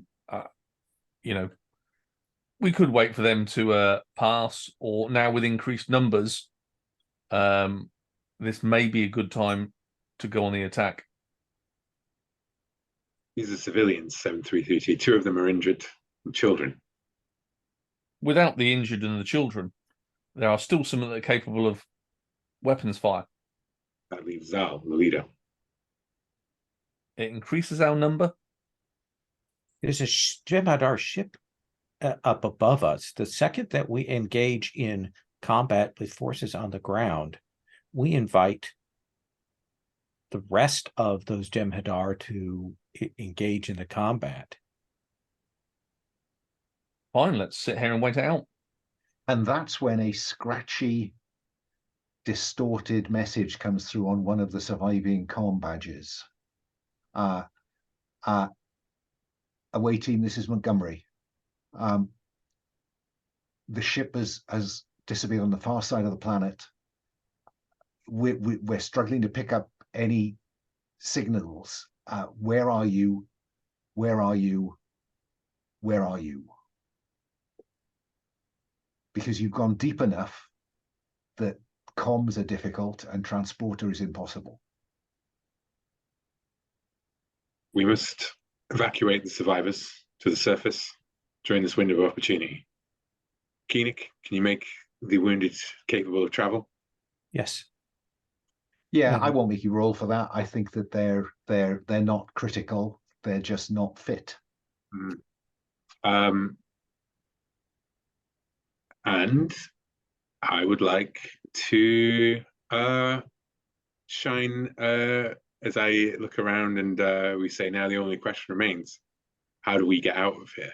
And then I would like to pan that flashlight slowly around the room and then up where the smoke is disappearing up the chimney. And I would like to, I think that's probably another creator aspect, right? Like, I think it is. It is. Okay. Well, look, no, that thing exists. Okay. You just need to roll to exploit it. Okay. I wonder if perhaps this is another engineering, or perhaps it is me climbing the thing. It's either agility to get up there, yeah, and then, you know, securing some line, or it's engineering to put some handholds on the way up. yeah. What do you think? 733T, what are you thinking?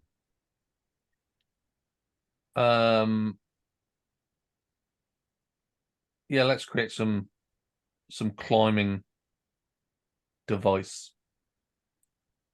Yeah. I All I'm think going to say is that I really want at the end of this for it to be 733T climbing up it with two Bajoran children strapped on, like clinging onto their shoulders as they go up. You know. So Visal, is this about you climbing up, securing a line?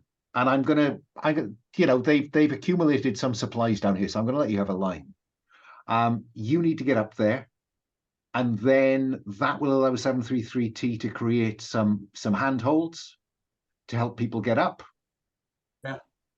Maybe Yeah? like a harness and stuff to sort of transport the one with the gammy leg up, that kind of thing, you know? Yeah. Yeah, that makes sense, yeah. Yeah, is that what I'm imagining? Yeah, that sounds good to me. So it's con to get up there, Yeah. and then success will allow 733T to create an advantage for the others to get up behind you. Yeah. Oh. Yeah. I think difficulty. I think it's going to be 3. Going to be 4. Okay. I beat it with the +2. Fine. So you know, on the surface in the rubble, there's probably, you know, some rubble over the top of this, so it's not too obvious. So we see you pushing that open, dragging yourself over the top. You've got the line behind you, and you clamber out. Yes.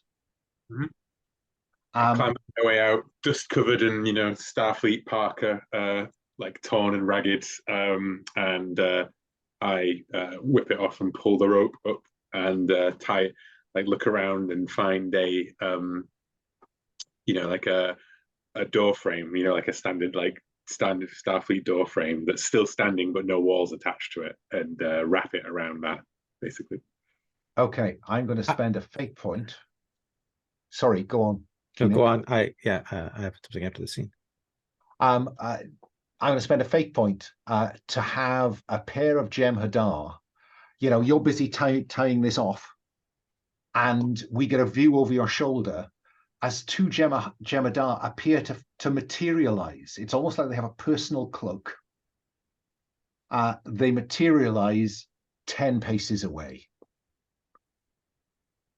733T, are you creating this advantage as you work your way up the rope to make this easier for the others?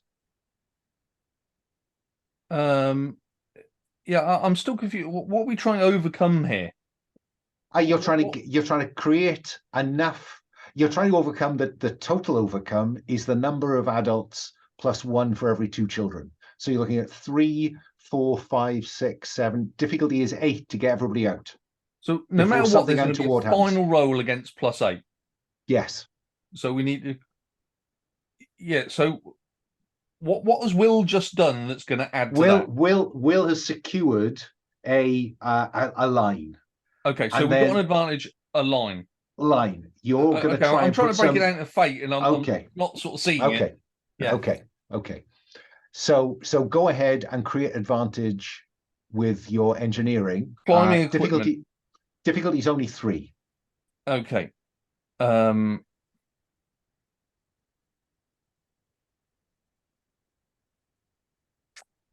So -2, so +2 versus your 3. So let's spend a fate point through we can run, but we can't hide. We've got to run. Okay, I'll go for that. Yeah. And that gets advantage handholds or foot, whatever. Climbing equipment. Cutting. Well, you're cutting okay, into the walls. Handholds. Yeah. Keenick, what were you had something to add, or maybe circumstances have moved on? So I think I am going to, when people kind of come back down, I will kind of turn to 733T and I will say, could probably do a comm badge, to kind of talking theory with you, to get them a quick signal, enough that they could come and do a quick beam out. But that's going to be a small window. And much as I hate to say it, we're going to have to draw off the Jem'Hadar ground forces, at least shock them, cause some problems so that they're occupied with that while this beam out happens. Yeah, sure. Hand us the bow and I will distract them. And I was already pulling the bow over to hand you the bow and the arrows. Well, look, I think the way to just retro that a bit is I think that conversation goes on before 733 goes up cutting handholds. Yeah, so that makes sense. we have an exchange of fire on the surface with Vassal as the target, and then 733 appears out the top of the chimney. Yeah. So Vassal, they've got the drop on you. So I think that you would normally defend with security. I think you could dodge with con, but I think you're going to suffer a -2 on that con because of the surprise de-shrouding. Yeah. So the pair of them are going to attack with a 4. Are you spending a fate point to invoke an aspect of the Jem'Hadar, Alan? Well, they get to, they attack you, you get to roll, and then you can spend some fate points if you want to. No, I know. I'm just curious about your fate point economy on this one. Oh yeah, I'm thinking about that one. Yeah. So they're attacking with 4. They're attacking with 6. They get the benefit of the surprise versus your 4. So 6 versus 4. I've already spent a fate point to get the surprise, so I'll stick on that for right now.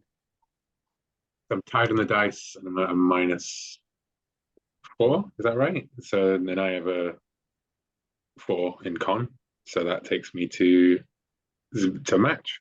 Tie. It's a match. Yeah. So when you are defending or dodging, a tie is, if you could be harmed, you take 1 stress. Cool. Would my stress have cleared from the previous one? I don't think so, because I think things have... with that entirely, So the 73, as you reach the top of the chimney, you hear the polaron blasts from the handheld weapons of the Jem'Hadar. What do? Let's shoot one of them. So now, leap over the... Yeah, is there a ship on the other side of the planet? Yes. So they've already seen Federation people here, as in they've seen us. Oh yeah, the phaser thing is fine now. Like the situation has changed. Okay, you can have your bow back. Drops the bow down the chimney and draws phasers. Draws a phaser. So you'll go ahead, attack them. There's a pair of them. They defend at +4.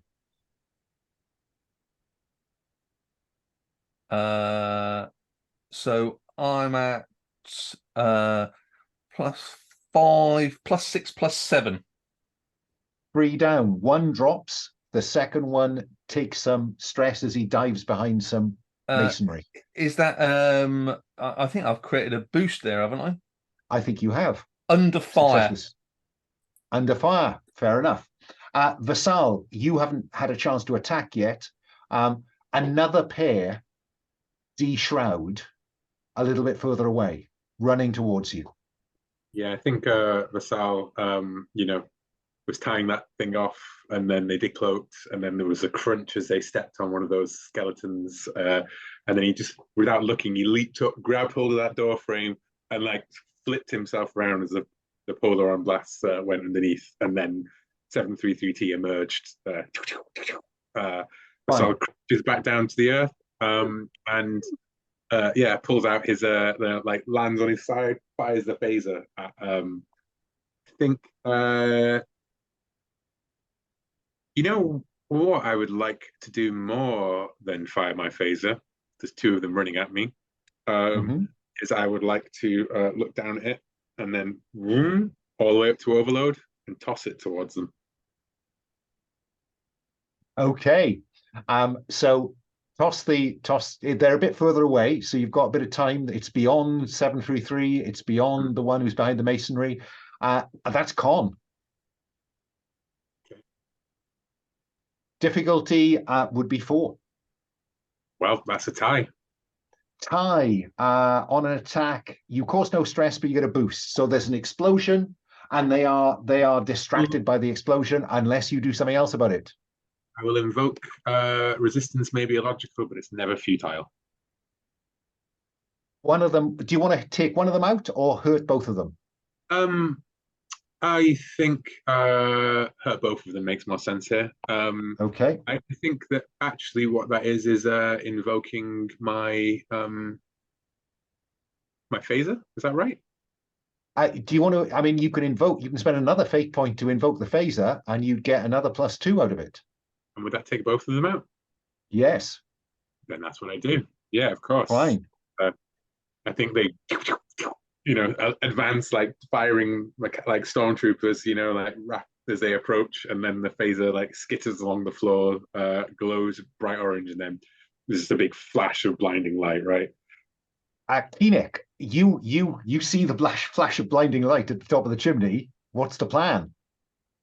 I am getting the communicator set to do a tight beam with the instructions for the beam ups and essentially the quick codes on how many people we have and all of that, so we can just kind of blip-vert that up. Science okay? Yeah, I think so. Difficulty just 3, I think. Okay, I will spend my last fate point. Ooh, went the crowd. To the survive, so that'll take me to a 5. 5 against 3 is success. You have that set up. The difficulty to get everybody out is going to be 8, because that's how many of them you need to get up. So is this soft or hard in terms of instructions or cajoling to get them up this chimney, Keenek? Command or insight? I think insight. Fine. So using Zal, convincing her that it's okay, by the time you get up there, everything will be fine. And are you giving her the communicator? Yeah, I think that will make them feel better about things.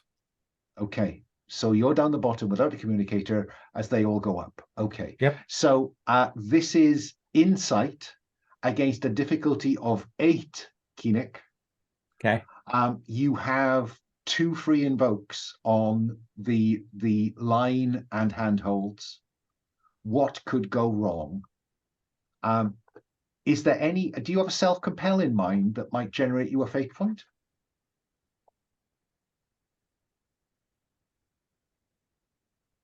I think that I have broken this problem down into pieces, and I think I'm the piece that's at the bottom. I think that you are at risk. Yeah, exactly. I think that if I give you a fate point for that, you are I am the gonna. one who is in potential trouble. You are. You are. So difficulty is 8. So 2. I'll invoke the 2 aspects, so that will get us to 6. Okay. And then I will spend my fate point to After the roll. After the roll. I already made the roll. That's what I'm talking about. Oh, sorry. Oh, right. It's a I 0. missed that. Roll was a 0. So I will essentially I'll invoke, since the aspects are still there, I'll spend a fate point on the ropes to get us to an 8. Fine. So on a tie, And I'll burn a stress. fine. You are going to take 1 stress in shrapnel. Everybody else gets out of the chimney and takes cover behind it. You take shrapnel from the final pair of Jem'Hadar, who are de-shrouding. 733T, you got 1 behind the masonry, a pair blown up, and another 2 have just appeared. Let's fire at the 2 new ones. Okay, go for it. I am going to spend a fate point before I do anything else to invoke Tough Jem'Hadar. So they are defending at 6, not 4.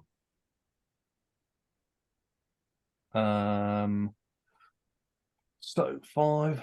I'm already at 6, and there's a free boost on the table, Explosive Chaos. There is.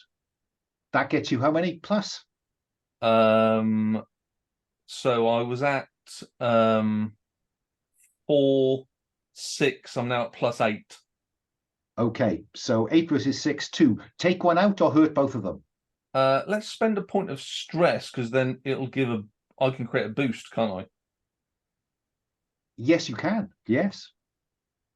Yeah. So, but still, you've got take 1 of them out or hurt 2 of them. Take one of them there's out. a boost. Okay, and then there's a boost for next time. Vasal, your phaser is gone. What do you do, if anything, or do you just shelter in place? I Mounting chaos. I draw their fire away from the civilians who are coming up out of the thing and away from 733T. Okay, so this sounds like a create advantage using con to increase the defense of the others. Yeah. Yeah, exactly. So create advantage using con. I think the difficulty is, again, I'm spending fate points like fun now because it's that time of the evening. So difficulty is 6. Okay. Oh, smashed it. success by 2. So you have created the advantage distracted. So Keenek, in terms of now getting them off the planet, you have that distracted working for you. As you see Vasal like flitting from cover to cover, like leaping in between exploding ruins. Now the challenge is that Vasal doesn't have a communicator. You effectively, Keenek, have a communicator because it's with Zal. What are we going to do about Vasal, who's running like a hare through the rubble? Vasal, very clear to me earlier when he handed me the communicator that if something happened, that he was going to be the one who stayed behind. We're going to try to not do that, but we need to get these civilians out of here. Fine. Success with style on the beam out. And you don't have to leave Vasal behind. Okay. Remember, Vasal, you always have the option to concede, which allows you to decide how you leave the scene.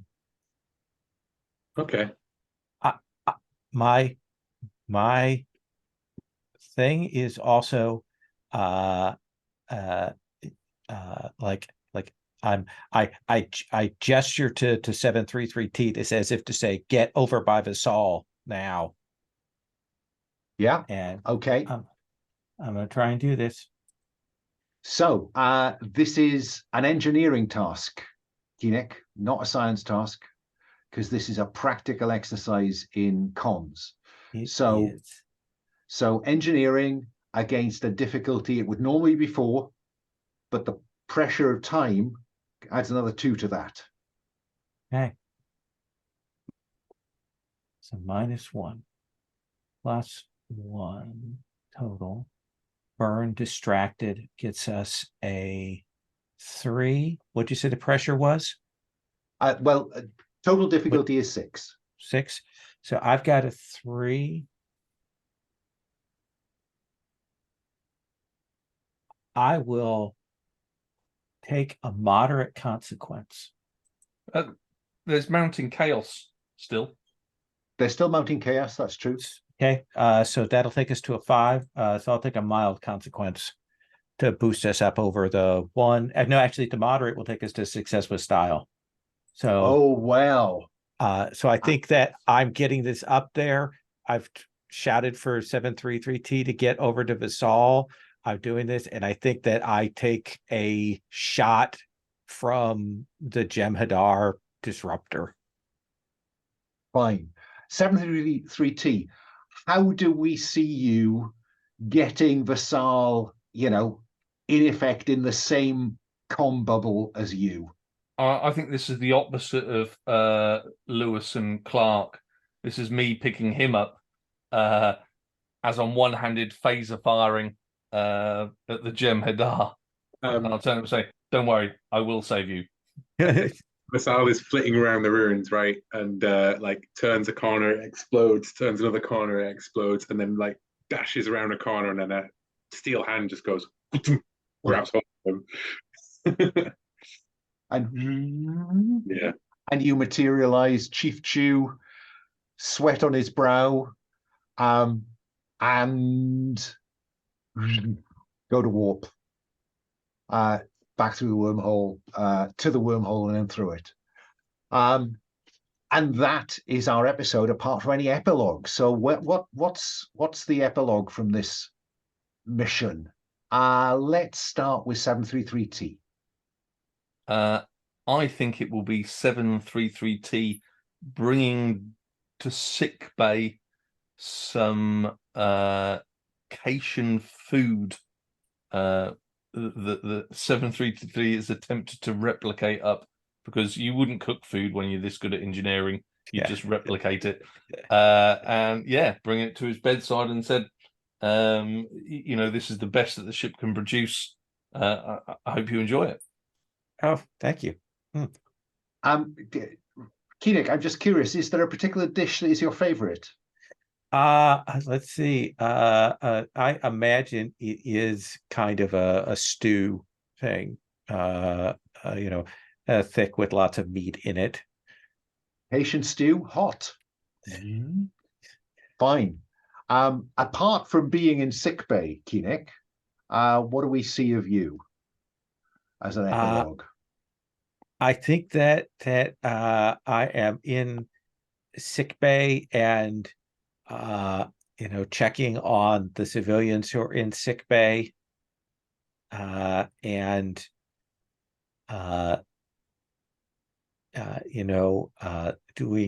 getting these people out. And I think there is a moment when Keenek goes over and we see him pull up his personal log,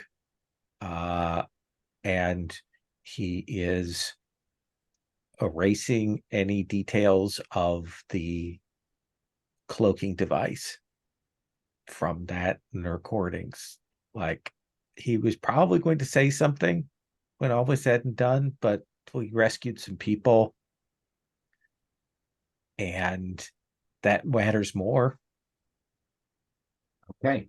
Well, we'll worry about whether you successfully erased all records of that in your notes, at some later date, perhaps. Sure. But yeah, you certainly do that. Vassal, do we have an epilogue for you after this episode? Yeah. I think there is we see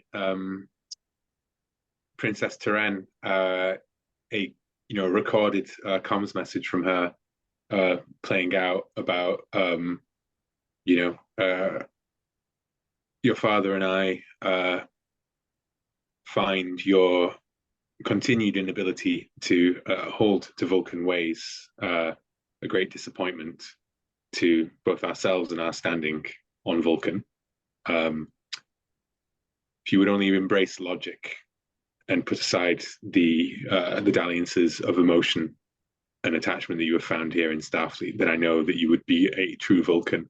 And that message plays out in the background of Vasal's quarters as you see a Vulcan giggling with 5 small Bajoran children playing a game of pack hunters. And Vasal doesn't give a shit about his parents' views because he's happy. Okay, I like that. I think that's the end of our episode. Let's have a quick stars and wishes in terms of what we'd like to see next time and anything else. So in the order I can see you, Paul, any stars, any wishes?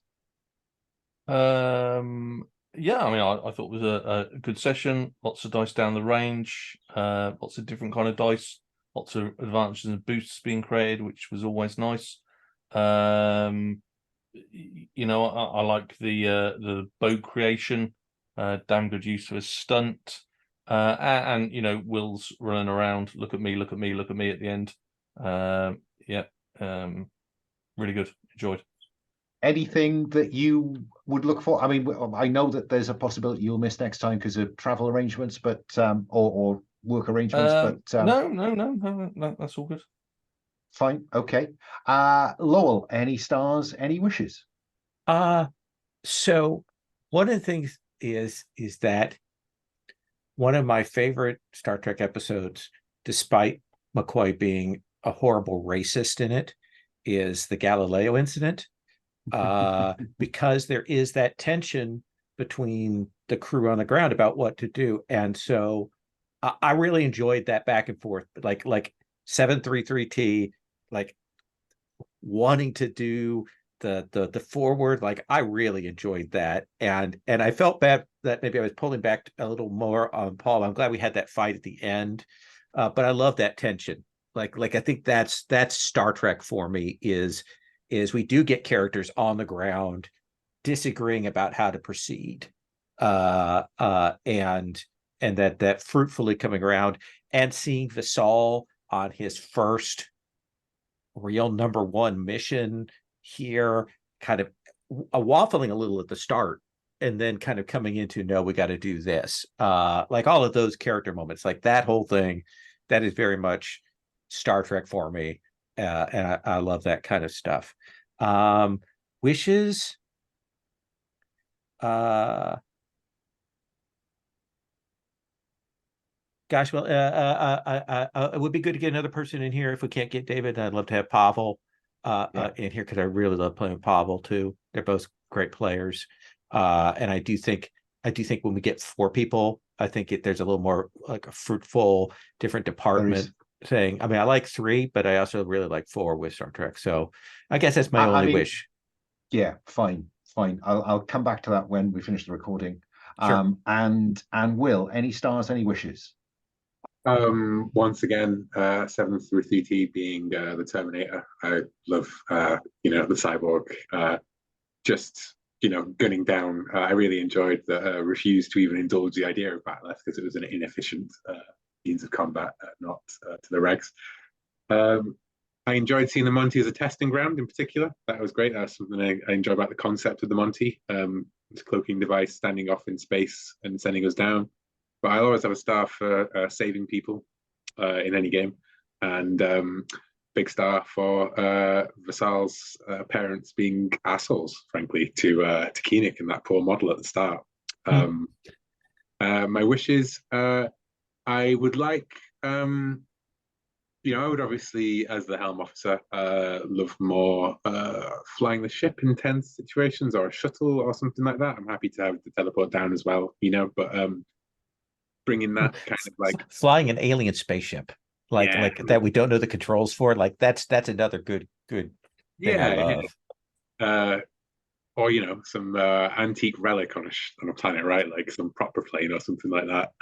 Star Trek opens all those things up. But I would also, along the similar lines, I really enjoyed in our previous in Lowell's run when we had the fight on the ship with the prisoners, the escape, and all of that. And I think what is Star Trek without a good shipboarding or infiltration or some sort of action within the bowels of the ship itself? Yeah. Possibly both of them at once, like flying the ship whilst someone else is hijacking it. Who knows? Well, who knows, eh? Who knows, eh? Spot on. Okay, stars for me were hang on, sorry, you've just all disappeared. Oh, there you are back. Stars for me, I feel I'm getting a feel for these characters now. Their characters are beginning to firm up, and it gets easier to try and build some stuff around that. So yeah, no, I had a good time. Thank you. I'll finish the recording there.